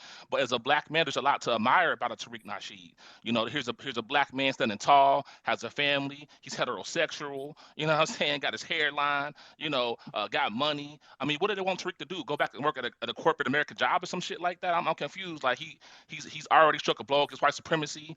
So what can he do as far as making money? You know what I'm saying? So I don't have a problem with all dropping money behind the FBA flags, the merchandise, the movies. I'm gonna support all that shit when it come out because I feel like at the end of the day, he's speaking what I want to hear, and I support the brother 100%. And anybody who's like him or up and coming like him, I want to get behind and support that person. You know what I'm saying? So I don't get why all these all the butt hurt ass, and these is grown ass men. I don't understand. Like, I mean, this butt hurt, man, and that shit needs to stop. It's moist. It's anti-black. Um, it goes against our agenda. I don't get the hate, bro. I really don't get the hate because you got some movies of flat shit. ADOS could have come out with some T-shirts. I'd bought an ADOS T-shirt in a heartbeat. Well, they did have some T-shirts, but I didn't like them. You know what I'm saying? I didn't. I love the FBA flag. I got the books, the movies. So I'm just saying, like, what is the real issue? Is it the money? It has to be the money because I don't see how you hate on a man that's doing shit what Tariq is doing, and also Jason. And I've too had my feelings hurt by Jason. Some of the things he said about getting your money right, your credit together. Like I was following Jason back in the day when I was back in Ohio. I had Screen 7 a.m. In my community. I mean, it was a classic. You know what I'm saying? But it's time to man up as black men and FBAs and be on the front line. You know what I'm saying? And this movement is serious, and we will not tolerate any disrespect from any group coming over here who's smooching off of our efforts on our lineage. And it's real. So I want to say, brother Afro Elite, I appreciate you. You a young rider. I'm riding with you. You have my support 1,000%, and we gonna ride. That's all it is to it. Black first. Thank you, brother. Black first, definitely. Thank you. Yeah, I don't get and I've heard for years people make criticism. Oh, where he's just pimping the community. He's getting all this. I'm like, do y'all want him to be like homeless? Is that what it is? I don't understand why y'all so upset. Maybe because your t-shirt business didn't work out, so you just mad that somebody else can sell something. I don't understand. Why do y'all want the people who advocate for you all to be broke? Yeah, I it don't don't make no understand that, but sense. y'all don't have a problem with these celebrities, with these entertainers. Y'all don't have a problem with any of these anybody else blowing money, but the people who are actually on campaign trails and having conversations for your benefit, you have a problem with them having money. I mean, it's a big problem. I mean, pocket watching heavy, and that's the thing I hate what Yvette was doing, the pocket watching and shit. Like, bro, like, come on, like, get off. We supposed to be a laggardly black man. That what you want to see? Not know the We true need pretend. We we need to need see our that. people to have money. We need our leaders to have money because Absolutely. that's what's going to help them win their campaigns. That's what our grassroots members like when people don't know how real it is out here when it comes to money. You have council members and congress members that are accepting big dollars, big bucks to sell us out to win their Man, but campaigns. But not only that, you got to have money. Listen, we got to take up. Listen, when it comes to funding things that you need, like if you go be on the front lines, man, who gonna pay for the bullets? Who gonna pay for bulletproof vests? And I'm not advocating violence. I'm just keeping it real. You got to have money for that kind of stuff. Gas, generators. We in a war right now, a full blown race war. You got to have the shit. You got to have that money, or we say it's in Arabic, the falouche. You got to have that money. Period. So I don't understand all this pocket watching shit. All of the books. There's a problem with the movies, the DVDs. He pimped the community. But that's some bullshit. I think he's an excellent business person. Why aren't we putting him on the level as a business person, like the level of a what's the guy that funded Fubu? He on Shark Tank now. Like he should Damon be on John. that. Yeah, he should be on that level. He should be looked at on that level. Independent movies. Like this is self-made. He ain't going out and begging no PBS for no goddamn documentary money or none of that shit. He ain't going to Revolt to get his podcast popping off. He's not going to them and doing none of that shit. He's all independent. If you can't see the beauty in that as a black man, you's a hoe ass nigga. And Bottom the thing line. is, and the thing is that first off, it's not like he just asks for donations and he just takes the money and then he uses the money for his own family and his own personal gain. If he asks for money for a product, if you're buying a product off of him and you receive the product, like I have in if you guys see my YouTube channel, I have the FBA flag in the thing. I paid money and I I got paid the mine. product. I So paid for mine too. if you pay for money for a DVD and you get the DVD, what is the problem? If you pay for money for a flag, if you pay for money for it doesn't like a book or whatever, it doesn't matter. And you get that product, what is the issue? The issue is what they have a brand because they're good salesmen. Is that the problem? Like, They because you no know, they I they don't see white he's people doing shit that complain. they can't do. It's hard to get out here and Exactly. put a logo on some shit and sell it and, And and put your that's very true. I don't see white people. I don't see white people complaining that there's rich white people. You don't see poor. Oh well, he's just pimping the community. He's pimping the community. So okay, you want him to be like what? man. It's You're hard. upset Listen, that you're it's not on his level. That's it's really about what it is. enterprising. It's about TBA always stressed this. Can you actually get out here and enterprise? I mean, it's hard to go out here and do the paperwork to get your business, the LLC. It's not hard, but I'm saying get your logo, put your energy behind it to get people to believe and spend your money on it. That ain't no easy shit to do. You know what I'm saying? But my thing is Tariq has a proven track record of success when it comes to the DVDs, the conferences. Like he has never taken no money. The museum is going to happen. The museum, listen, he raised $1 million for the museum. You know what I'm saying? It was already hating ass bed wenches out of woodworks. It was folks that was hating. Wouldn't even thought that was going to be hating. I'm like, damn, he just got the money like what 6 7 months ago. I forget when it was. But damn, I'm talking about listen. I do real estate, bro. These white folks will block a deal in a heartbeat. Real estate is a very racially motivated industry. You can't even get in certain areas in real estate if you black. Okay, Mhm. targeting being in Georgia with an FHA loan right now and see what you get with an FHA loan right now in Georgia. So I Mhm. understand what he's going through. It's folks getting no code and saying, "Listen, who's trying to buy this building? Oh, it's that Tariq Nasheed guy. Oh no, his offer declined instantly." But So they know that I though. know what he's going through with that.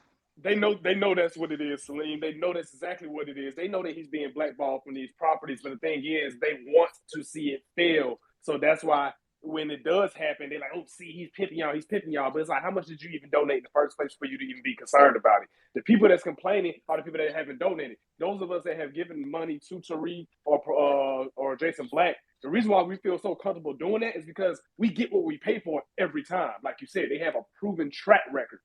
You know what I'm saying? I have never given my money to Tariq and then been wondering, damn, I didn't get what I paid for. I never have given money to Jason Black and like, damn, I didn't get what I paid for. But not only that, That's it's quality. It's quality shit. exactly. When I get my DVDs, my shit come in the thing, the motherfucking glossy, film or the glossy covering and all that type of shit. My shit come right, and it's in plastic. My shit play. It don't skip.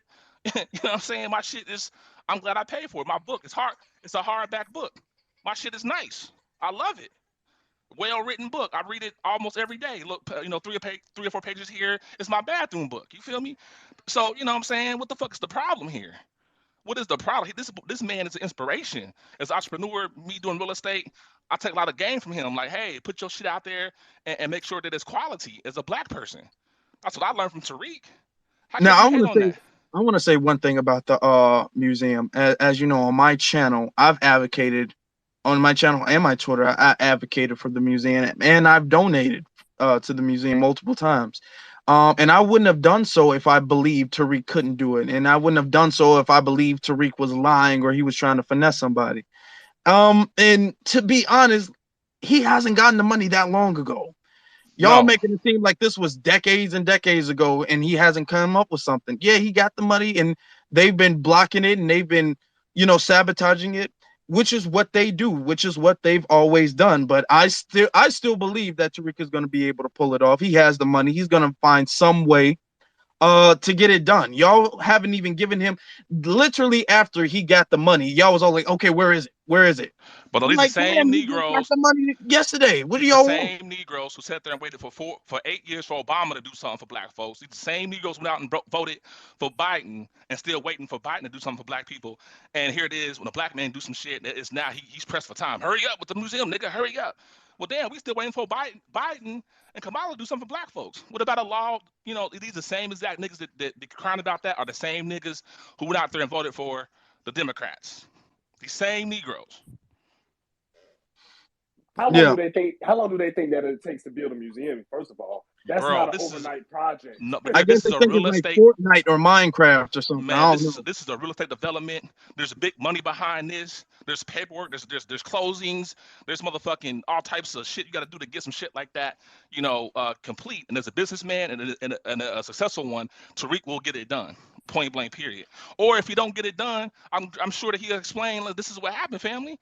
And guess what? I'm not gonna be mad. I'm not gonna be mad because my thing is I still see the successful things that he's done in the past. But real estate is a whole different monster, and I get it. I get it. But he's gonna get it done. And my thing is we have to be wary of anybody speaking down on the museum. They get the side eye from me. They get the side eye. I need to know where your lineage from, who your people are. I need to know all that shit. Why are you talking crazy? Like, Well, I that's don't know where if you I'm at remember, with it right brother now. Salim, but I don't know if you remember. I went through many accounts since then, but it was actually me and you that helped expose that little Jamaican teller that was talking mad shit, who we all thought was D1. Yeah, we smoking them out. We smoking them Mm-hmm. out. You saying off code shit? We riding. This shit to me is like, and I hate to say it, but it's some gang banging shit. But in the California that ask you where you from, we asking now on these platforms, where the fuck you from, bro? This is just how I look at it. I'm set tripping all goddamn from here on out. It's set tripping time for me because it's too many tethers out here. The tractors and distractors is what I feel like. But yeah, it's that level. So if I smell that coon talk or that tether talk on you, I'm gonna check you. That's all it is to it. Yeah. Andre, you had your hand up. Is there some question Yeah, you had? Or yeah. man, I'm sorry. So, can you hear me? Yeah. Yeah. So, first of all, I agree with pretty much everything that was said. I also donated to the museum because I definitely had the impression that Tariq was on the right path with that. So, my thing is, I always feel like a perspective or you know uh, a theory or whatever is stronger when you can acknowledge some of the faults or some of the criticism. So what I notice in the other rooms is that it's all anti-Tariq and they don't see the positive. And what I fear about this very constructive conversation in room that we're having, that we're not able to acknowledge some of the concerns that should, that we should acknowledge in terms of what has come out of the Tariq, you know, movement and the things that he's, the things that have come in its wake. So, for example, the Pan African thing, I felt like there was slightly a little bit of a dismissal because if we're really talking about being realistic here, like I think one of the concerns I would have as someone that donated, someone who's, fully uh, appreciative of everything he's doing right now, for the most part, I still would say that that kind of isolation tactic is not, I don't think it's the best strategy. And I think if you really wanted to talk about a strategy Oh, on how to, Tether talk, bro. you know what I mean? Ain't no concerns, fam. Ain't no I'm gonna, concerns. I'm gonna let him get What his I point out, and then I'm like, I think it would behoove us to strengthen our conviction in what we're talking about by having some sort of critique or acknowledgement of a potential concern rather than saying everything Tariq is doing is great and everything that's coming out of it is peachy keen, rather than saying, okay, okay. if there is pushback from immigrants that are black, if we're trying to succeed in our movement, is that the best strategy to say, oh, fuck them, it doesn't matter, rather than saying, well, what are Africans doing in trade that we would want to be a part of and utilize and leverage our blackness while delineating ourselves and checking the coonery. Like, let's be realistic Okay. and we owe it to ourselves to strengthen our conviction in that way by saying, okay, well, what are some of the things that we might want to reroute and test and criticize? So Okay. Let me answer your question. Let me answer your question. Tariq is not the person who started the separation. The separation has been around for many, many years. Okay. Now we're only now starting to acknowledge the fact that Africans in general, or black people from the African diaspora, they really just don't rock with us like that. They refuse to do business with us like that. They don't support us like that. They come here, they call us akatas, they make fun of the fact that we were slaves, they act like they're better than us. That's how they feel about us. They feel like that about us here, and a lot of them feel like that about us in their homeland. Now, when Tariq has said he's gone to these countries and he's advocated to do pan-African business, open up dual citizenship. They don't support dual citizenship. So there's really nothing more that we can do except acknowledge the fact that we've never been connected in the first place. And then let's be honest. It's not like they're moving major weight out there. A lot of these African countries, they're not running themselves. These Facts. African countries aren't running themselves. They getting their ass beat by Asians. You see videos all over the place. You don't see them running anything.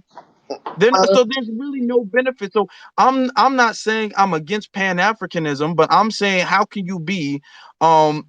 we advocate, and we do rock. so okay. Let me make this The statement concerns. He keeps 100%. saying concern. He keeps saying the concerns. The concern. Like there's no I, concerns hold- here. What Here, do you Ain't shit mean? popped off yet. let me make this Ain't shit statement popped off yet. 100% clear. This statement, I I fully, as the Afro, I fully support every single black person who is on code and who is black first, whether you're from America, whether you're from Africa, whether you're from the Caribbean. But I am realistic in the fact that I know most non-foundational black Americans are not on code. They're not on code with each other there. That's why there's a lot of So infighting. Because okay. we're talking, hold on. I'm answering your question because we're talking about Pan-Africanism. They don't even have Pan-Africanism in their own country. You have 20, 30 different tribes fighting against each other. How are we, as foundational black Americans from another country, going to team up with a country where 20 different tribes of people are fighting against each other? So let me put There's it not this even way. Pan-Africanism in Africa for the I most got you. part. It really isn't. So I got there's you. nothing we can do. There's I got you. nothing we So can let me do. put it this way. Let me put it this way.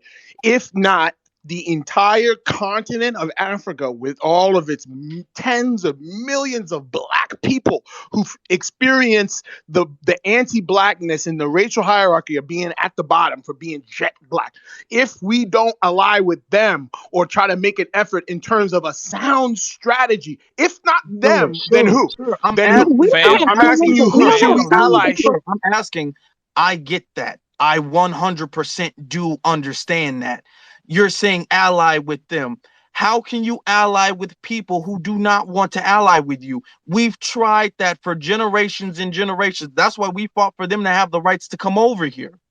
We fought for the rights for them to come over here despite the fact that it wasn't beneficial to us at all. And now you're saying we need to work harder to ally with them. They're still calling us Akatas. They're the ones who are sitting up here saying that we don't deserve reparations. They're messing our bag up in America, but you want us to take the bag that they're sabotaging from us to help them. It's not gonna work. Okay, you team up with the people, you do business with people who do business with you. They don't want to do business with us. They rather do business with these little racist Asians who come over there and beat their ass, sir. There's really nothing we can do. They got to learn the hard way. And the some who make it, if they learn, then we can team up with them. Okay. But right now, they need to get themselves together. What we're working on, like the title says, the hashtag cleaning house. We're working on cleaning house right now. We have nothing to do with them right now. Okay, and like I said, shout out to all the Africans and Caribbeans who are on code. I love you, and I want the best for you. I want the best for all black people, but we got to clean house because there's nothing you can do if your situation is drowning. A drowning person can't save another drowning person. So that's what we're doing. We're cleaning house right now, and that's what they need to be doing. So instead of saying this to foundational Black Americans, how we need to unify, they need to be saying that. They need to be saying that amongst each other. that, hey, we got to stop this infighting because there's 20, 30 different tribes who can't stand each other. So there's nothing we can do. And it's not, honestly, honest to God, it's not our responsibility. We're not supposed to be the Okay. avengers of the world. So I don't think you answered the other part of my question that I'm posing, which is one, I would agree with you that they definitely have responsibility and that it's not in their best interest to deny our allyship. But I don't think you answered the part of my question, which is if not them, then who? Right? We Because don't. if you're Okay, talking about okay. a Let me sound answer that. strategy, Let me answer that. Then. let me just rebut. If you're talking about a sound strategy, you haven't really provided the fact that Africans are fucking up, ergo we don't need any allies in terms of trying to convince the strongest government and the most corrupt government in the world and deal with the competitiveness of a capitalist society. Okay, Like sir, you got sir. to Okay, understand okay. these Let me other answer. groups. Let me answer your question. Let me answer your question. Every single thing that we've done in this country, every bit of progress that we have made as foundational Black Americans, we've made that completely by ourselves with no allies whatsoever. We've never needed allies, to be honest. We've never needed them, and we don't need them now. We don't need them. There's nothing that they can do. There's nothing that they would do if they could do it, but there's nothing that they can do. And we don't need them. All we need is to get on code, and all we need to do is to work together. Now, I have some other people who've requested to speak. I'll touch back with you a little bit later, but let me get some of these other people who've been waiting. Uh, Nikki, you can unmute yourself, sister. I mean, I don't know. I was cut off, so I'm kind of like thrown off. But basically, I don't sit up going back and forth with people like him. I thought we were past trying to explain stuff like that to people. If he don't get it now, he's not going to get it. I feel like you're wasting your time. Yeah, this is a teaching thing. This is I'm trying to say, because I used to be such a strong Pan-Africanist, and that's why I do to an extent have the thing, because I didn't get it at first. I didn't get why we were separated at first. I used to believe I was from Africa and all that until I had to learn that I'm not. And certain people don't. Certain people learn the hard way, and then certain people don't learn. And at this point, it does feel like, Andrew, you're kind of, um Andre. I'm sorry if I'm Yeah, and mispronouncing it. I'm It not does saying I'm feel a like, Pan Africanist. I delineate. I'm I'm just all saying, hold on. I'm just saying that, we're past that. You know, we're past that. What's Andre's You can lineage? talk to now if he said he's, I don't know. He has Yeah, he this weird caping. speech Yeah, like he's he has some caping type of accent, hard, but bro. the thing is, and I do this because I record these spaces and I use these spaces as lessons. Okay, you can say what you want about I have this argument with people I know all the time. I just don't understand. Shouldn't we all team up? Shouldn't we all work together? Shouldn't we all do this? They're not trying to team up with us. First off, we don't need a team. We have a team already, but they're not trying to team up with us, and not in collectively. They're not, and there's nothing that they can do. They can help us. They don't run Africa. They got sanctions and all that shit going on in there. They got in South America, 10% of the white South American population is beating the hell out of 90%. There's nothing that we can do. They got Asians riding the damn back and statues of white Jesus. There's nothing that they can do to help us. And I'm trying to be as fair, and I'm trying to teach, because I'm not, this isn't a roasting thing. I'm trying to teach because hopefully some younger person who might not understand, and I make these spaces and I make my channel and I do all of this stuff is because I wish, because I was going in the complete wrong direction when I was trying to be quote unquote woke and quote unquote conscious, and I was going in the completely wrong direction, and I wish there was more spaces and more people like this to teach the younger generation. This is why we don't rock with Pan-Africanism, because Pan-Africanism isn't a real thing. For it to be, the word pan has a meaning. Pan-Africanism. It has to be honest, Pan-Africanism never really existed. If we're going to look at the definition, because they've never really accepted that. We've always, as foundational Black Americans, we've always tried to make that be a thing, but that's never really been a thing. Not collectively. Not collectively, that's never really been a thing. And this is what FBA and the FBA have to realize, okay? You have to realize this, because at this point you keep talking about Pan-Africanism, sir. You're kind of just wasting the time. You're wasting my time. You're wasting our speaker's time, and you're wasting the time of everybody in the chat room. So you say you support Tariq, and you might disagree with him on that, but that's just gonna have to be what it is. Um, Let me see. I have some people who requested FB Intelligentsia. You can unmute yourself. Yeah, I'm going to keep it brief. You actually already went over it. You explained that the second we get everything in order in our house, we can cross that bridge when we get to it. So this thing that we do whenever we're actually coalescing and organizing, we start looking for, in reality, time wasting things to sort of distract ourselves. When we have a mission, we could do it ourselves. Like you stated before, every accomplishment we've made to this point, we've made internally. Like we've had leaders in the civil rights generation. They went far and wide, and they looked for allies, and they didn't really get much in return. So it's all going to be done here. And when we're ready, we don't have to like our allies. That's another thing I think a lot of Black people confuse. We're going to build ourselves up. And when it's time to ally, it's not going to be based on them liking us. We don't need them to like us. We'll ally when it's advantageous for us, and they'll deem it advantageous for them. But we don't this crazy like kumbaya. Everybody's got to like each other. Everybody, no, we don't. Let's just get it done here, and when we get to that bridge, we'll cross it. You know. Exactly. Exactly. If that bridge comes and the bridge is dead, there's no bridge because of them. It's not because of us. Ain't nothing we can do. We've tried to convince them. He's talking about we should criticize Tariq. Tariq has tried that. Tariq has been to Africa, and Tariq has tried to advocate for Pan-Africanism, and they turned him down for the most part. So what do you expect? We can't force them. We can't force them to be on that page. They ain't on that page. They ain't on that page. So just let them get their ass beat by Asians until they realize. Jeffrey, you've had your hand up for a little bit, so if you can make your statement, and then there's some other people who haven't been able to speak yet. Yeah, real quick. I understood what he was saying, but how can you be with somebody that's constantly gonna call you ignorant and stupid? I mean, it's like I said before, you gotta respect the person's stance. It is what it is. And it's not like FBA is making this up out of their ass. I mean, there's documented facts that they're going by. There's pictures, there's family members that they love and respect that's giving them this information. And because they don't evolve around in Africa, then it's no good. Right now, you got Czech over there, who's a FBA member, going toe to toe. The same two idiots that keep this stuff going, Mar and Marvelous. And you don't think they got their little pay spaces up? They keep this stuff going.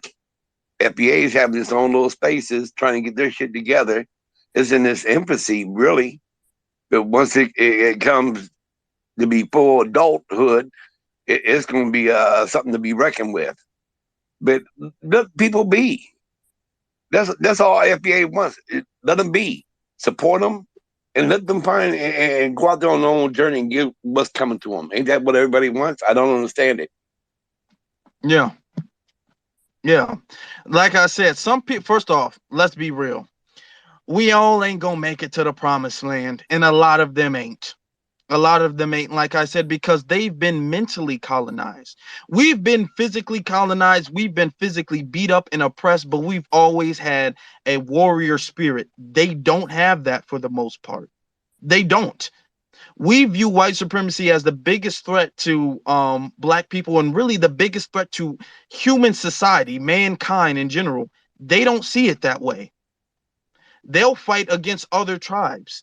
You don't have us fighting against other tribes, and we don't have that tribalism stuff. We don't have that. They come over here and they maybe do that in our community, and that's why we're filtering them out. That's why we're cleaning house. Hashtag cleaning house. That's what we need to do. I'm gonna let the vengeful spirit of, I can't even see your full name. The vengeful spirit. Can you can unmute yourself? Yes, can you hear me? Yeah. All right, first and foremost, let me go ahead and say peace to the family, peace to the room, B1. It's actually the vengeful spirit of Jean-Jacques Dessalines. For those who do not know, I am a first generation Haitian immigrant. I was born in this country. Both of my parents are from Haiti. And as far as the cleaning house, this is absolutely imperative. In my own community, off code is basically the code. Um, I don't know. I don't know if it's colonization or white Jesus, but growing up, I've heard every single negative stereotype about foundational Black Americans, and for me, growing up, I didn't really even have to look that far to see every single one of those negative stereotypes within my own Haitian community. Like the first, as far as like gang banging and all that, man, the first time I went back to Haiti as a child, I saw a woman get shot like right in front of me by a Haitian police officer. So growing up, I've never believed a word of it. And once again, it's absolutely imperative that we clean house and really just check people's paperwork to find out who's on code and who's not. And if these non FBAs don't want to be on code, then excuse my French, then fuck them. That's how it is. Like right now, the hour is too late. We need to really get on code and keep pushing for Black empowerment. And whoever doesn't want to be on that, then they can stay where they're at. And that's all I got to say. All right. Appreciate Hey, that, brother. Afro, can I say Dave, one I more was just thing? gonna let you up, but okay, he Yeah, dropped off. just one more thing, real quick. Yeah. This is what people don't realize. Okay, just listen real quick. The United States is a superpower. Blacks over here in the United States have more of a chance of changing things for Black people around the globe if one superpower falls. Here in the United States, we have that chance to make it happen. Why wouldn't you support Blacks in America to make that happen if it's going to make a difference in your own country? Once you have a superpower that's with you, you can change the whole thing across the globe. And this ain't the big picture that a lot of people are not getting. Over in Africa, they have a problem, and it's electing leaders who sells them out on a constant basis. Where we don't have a leader, we have a code. If they was to get behind us, you could bring about changes quicker around the globe once a superpower like the United States falls. That's all I gotta say. Do you guys watch those like action movies or superhero movies where the good guy and the bad guy, they're fighting to the death, and the bad guy is like on some type of ledge, and the good guy reaches his hand out to try to save the bad guy, but the bad guy, literally out of pride and ego, he'd rather fall to his own death than take the hand of the good guy. That's kind of like how FBA is when it comes to the African diaspora. They would rather fall to their death, just like how our brother Jeffrey said. They rather fall to their death, literally, than get on code and support foundational Black Americans.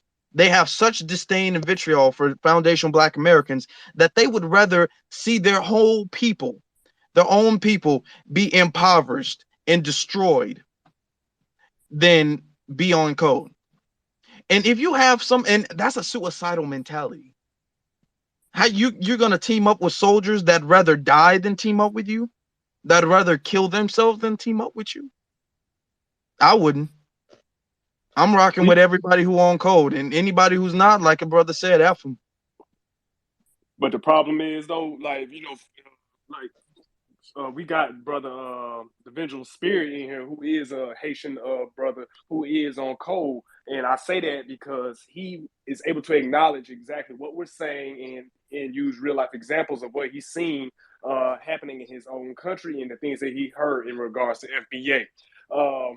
But the issue that I have is it's a lot of non FBA brothers and sisters who claim to be on code because they themselves don't necessarily engage firsthand in the dissing of foundational Black Americans, but a lot of the times they're around it and they don't check their family members, their friends, their community. And I feel like if you are just sitting around idly by and you're allowing that to happen around you and you're not checking that type of behavior, you're complicit in it. Therefore, you're not as on code as you think you are.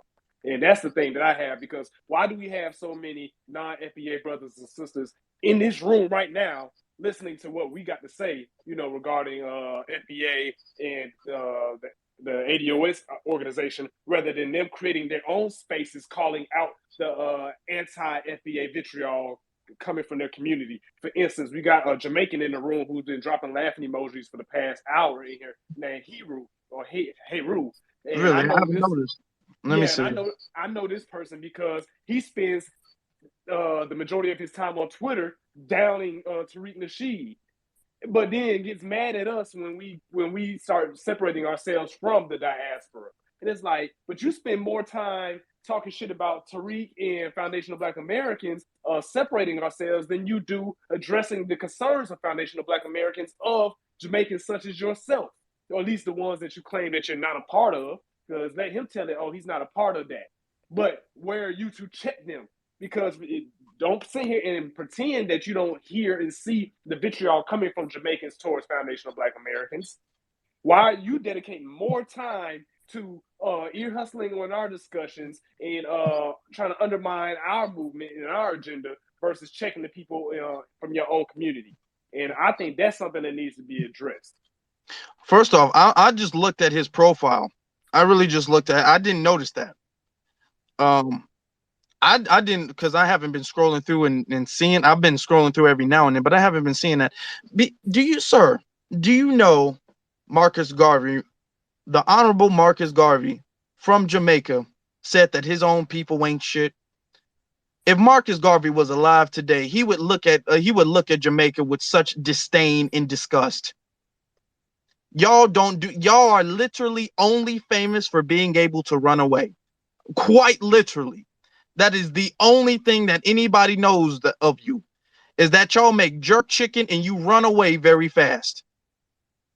Besides that, you all suck at everything else. Even Marcus Garvey thinks so. Or run into white women. That's what they do in Jamaica. Run into white women. Over there in Jamaica, all the white, old haggardly ass white women running around. They're looking for black bucks to lay up with for the weekend. That's what they're known for, laying up and running away. That's all. Exactly. And the thing is, Nino Black, you're right. If the ones who are on code, the non-foundational Black Americans who are on code, you guys need to be advocating to your own people. You can't just say, and I'm not saying anybody in particular, the vengeful spirit, I'm not saying you, I'm saying because I get this a lot. Oh, well, I agree with you, I support foundational Black Americans, I support your reparations, I support this. That's cool. We don't necessarily need support. We don't need that. We need you to go to your people and be like, hey, Jamaicans, what are we doing? Why are we on the ball? Why are we fucking up? Why are we so good at running away? Why can't we get stuff popping in Jamaica and we got to run to another country so we can be a little bitch troll? Why do we do that? Why are you not going to your people, and why are you not saying that? But you got Nigerians, and I'm going to post this a little bit later. You got Nigerians talking about how FBA should be drafted to go to fight in Ukraine. You got Nigerians who are in Ukraine pissing their pants because they want to get out of there. Because they ran from Nigeria to Ukraine, and then when shit get hot in Ukraine, now they're trying to run from Ukraine to Poland. Y'all need to address your own people. Y'all be trying to run away, and then to save your little bit of self-esteem, you be wagging the finger at us. And the thing is, Foundation Black Americans have been nice enough to allow you to do that, but we're stopping that now. Y'all don't do nothing but run away when shit gets hot. We didn't.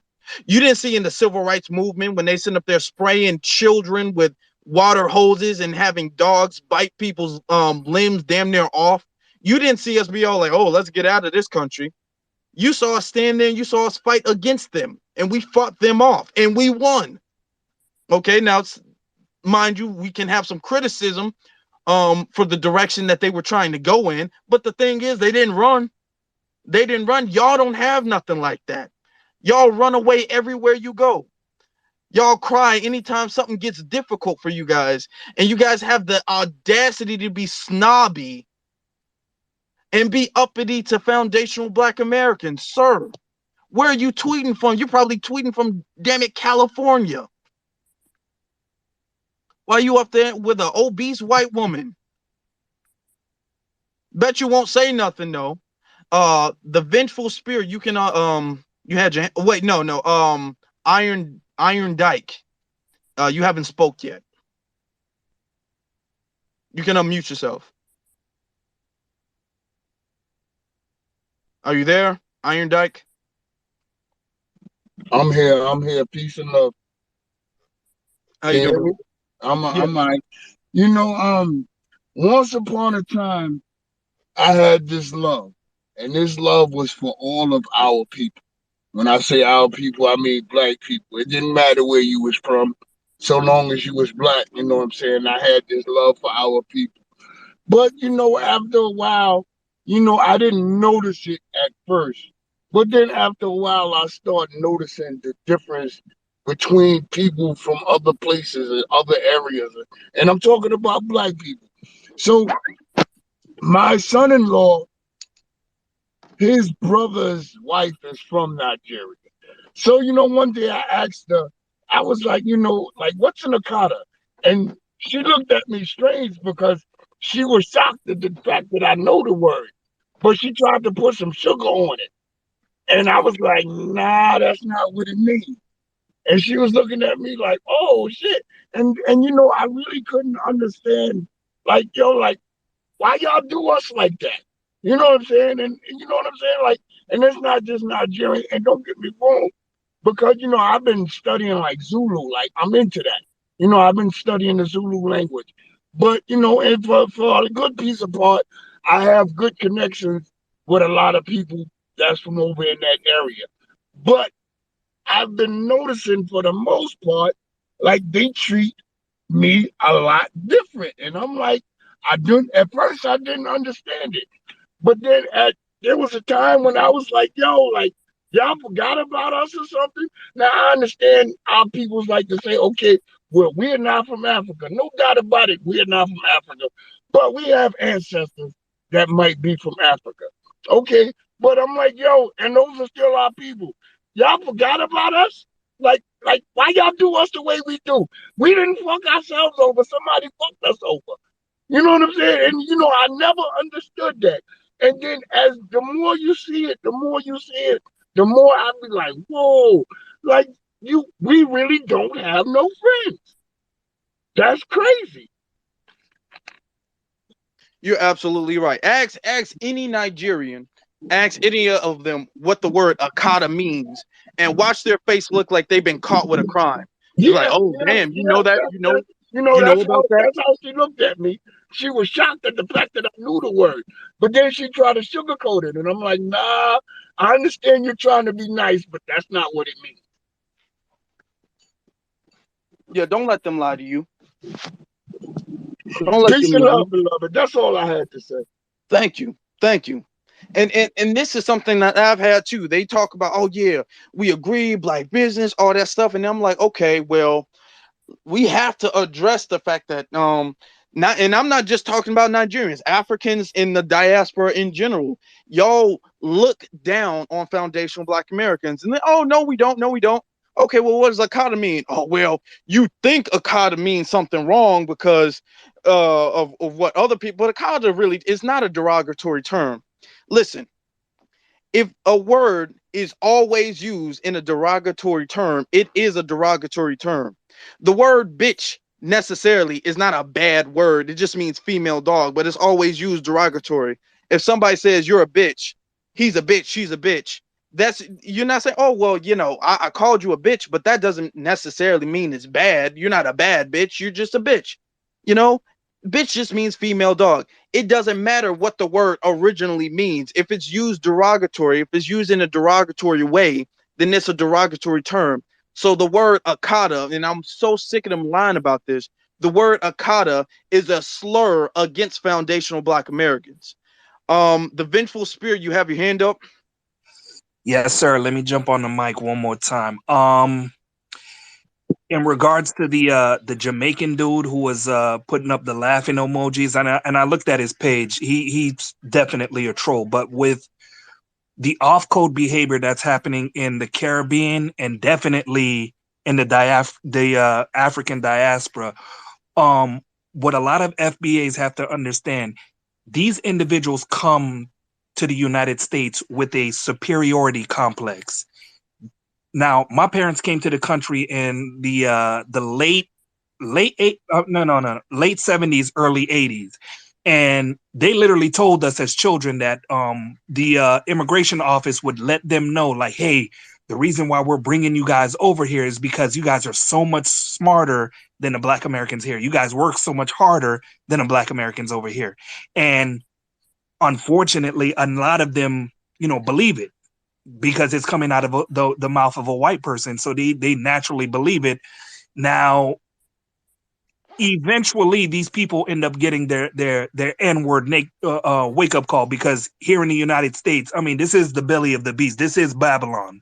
So white folks will let you know real damn quick that, yeah, I'll tell you, quote, how much hardworking that you are, but at the end of the day, once we get around other white folks, we'll let you know real quick how the place you came from was a forgive me for saying this, shithole, and this, that, and the third.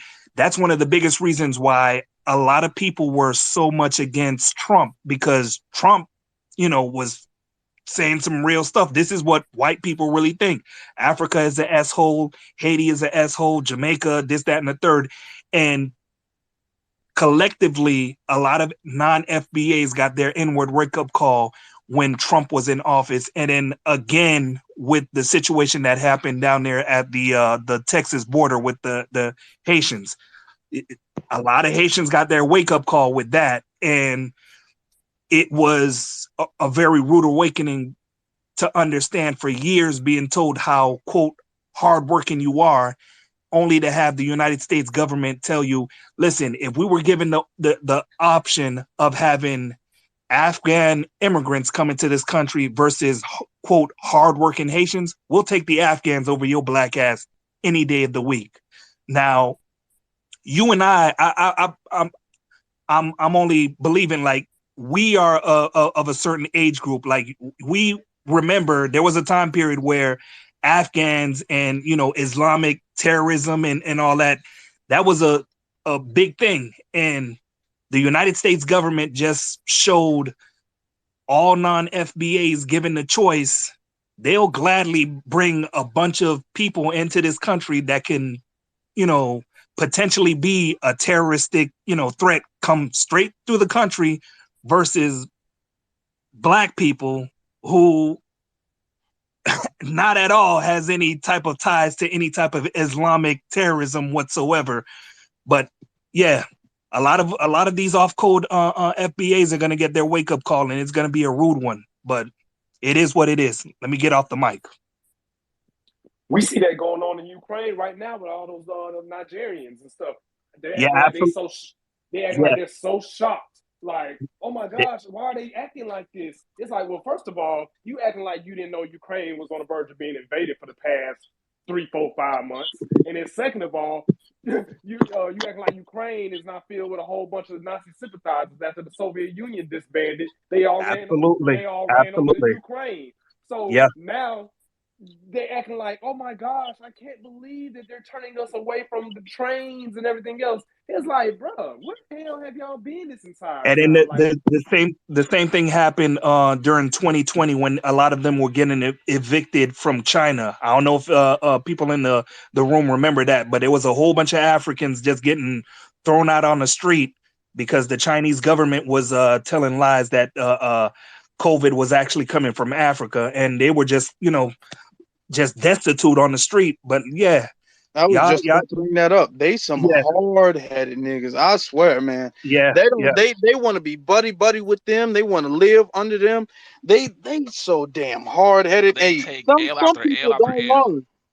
Some Loss people after loss do after not loss. learn. Yeah. Okay. Because fool me once, shame on you. Fool me twice. Fool me 3 times. They just getting played like dummies. I mean, when are y'all gonna get the point that nobody like your black ass? Let Cause me you're let me black. make let me make this point real quick, and I'm gonna get off the mic. Lyndon B. Johnson said right after he signed the Voting Rights Act that if you tell a white man that he's better than a black man, he'll empty out his pockets. Unfortunately, with a lot of FBAs, they believe that times two. You see what I'm saying? So, and unfortunately, a lot of us are getting our wake up call, and we You should said have been. FBA's, but you wait. Can you say that? You said say that one more time. He meant What's that? non-FBA. Non FBAs. Oh, okay. Yeah. I'm on your side. Don't trip. Yeah, I I'm was on gonna your say side. here come the pivot. All right. No. I'm. Trust me. I've seen too much in the last couple of years to understand we need to get on code. It's either get on code or be left in the dust. And we're seeing that right now with the Ukraine. We saw it in China. We saw it with the situation, the border crisis just this year. I mean, for any non FBA who's still out here bullshitting, I don't know what else to tell you. And I'm out. Thank you. That's one thing that never made sense to me when I speak to Africans that come over here in the States, or hell, just even people from the Caribbean as well. They act like they're so shocked to experience racism here in the United States. And my first question to them is, where have you been? Like, have you not been seeing all the shit we've been fighting against for the last 150 years? Like, where have y'all been? Like, y'all act like it's true. Like, they act like they have been completely caught off guard when they come to America and experience racism firsthand. Like, oh my gosh, what is this? What is this? And it's like, nigga, you didn't hear about the whole civil rights movement we had going on. You didn't hear about all the race riots we had going on in the '60s. You didn't hear about the riots we had going on in the '90s or as recently as 2020. Like, where have y'all been? And I refuse to believe that y'all motherfuckers don't know what's going on over here, because let you tell it, every time you cut on the TV, you see us dressed up as gangsters and rappers and shit. So obviously you got access to some type of media. So I just don't understand like why they acting like why they playing so dumb.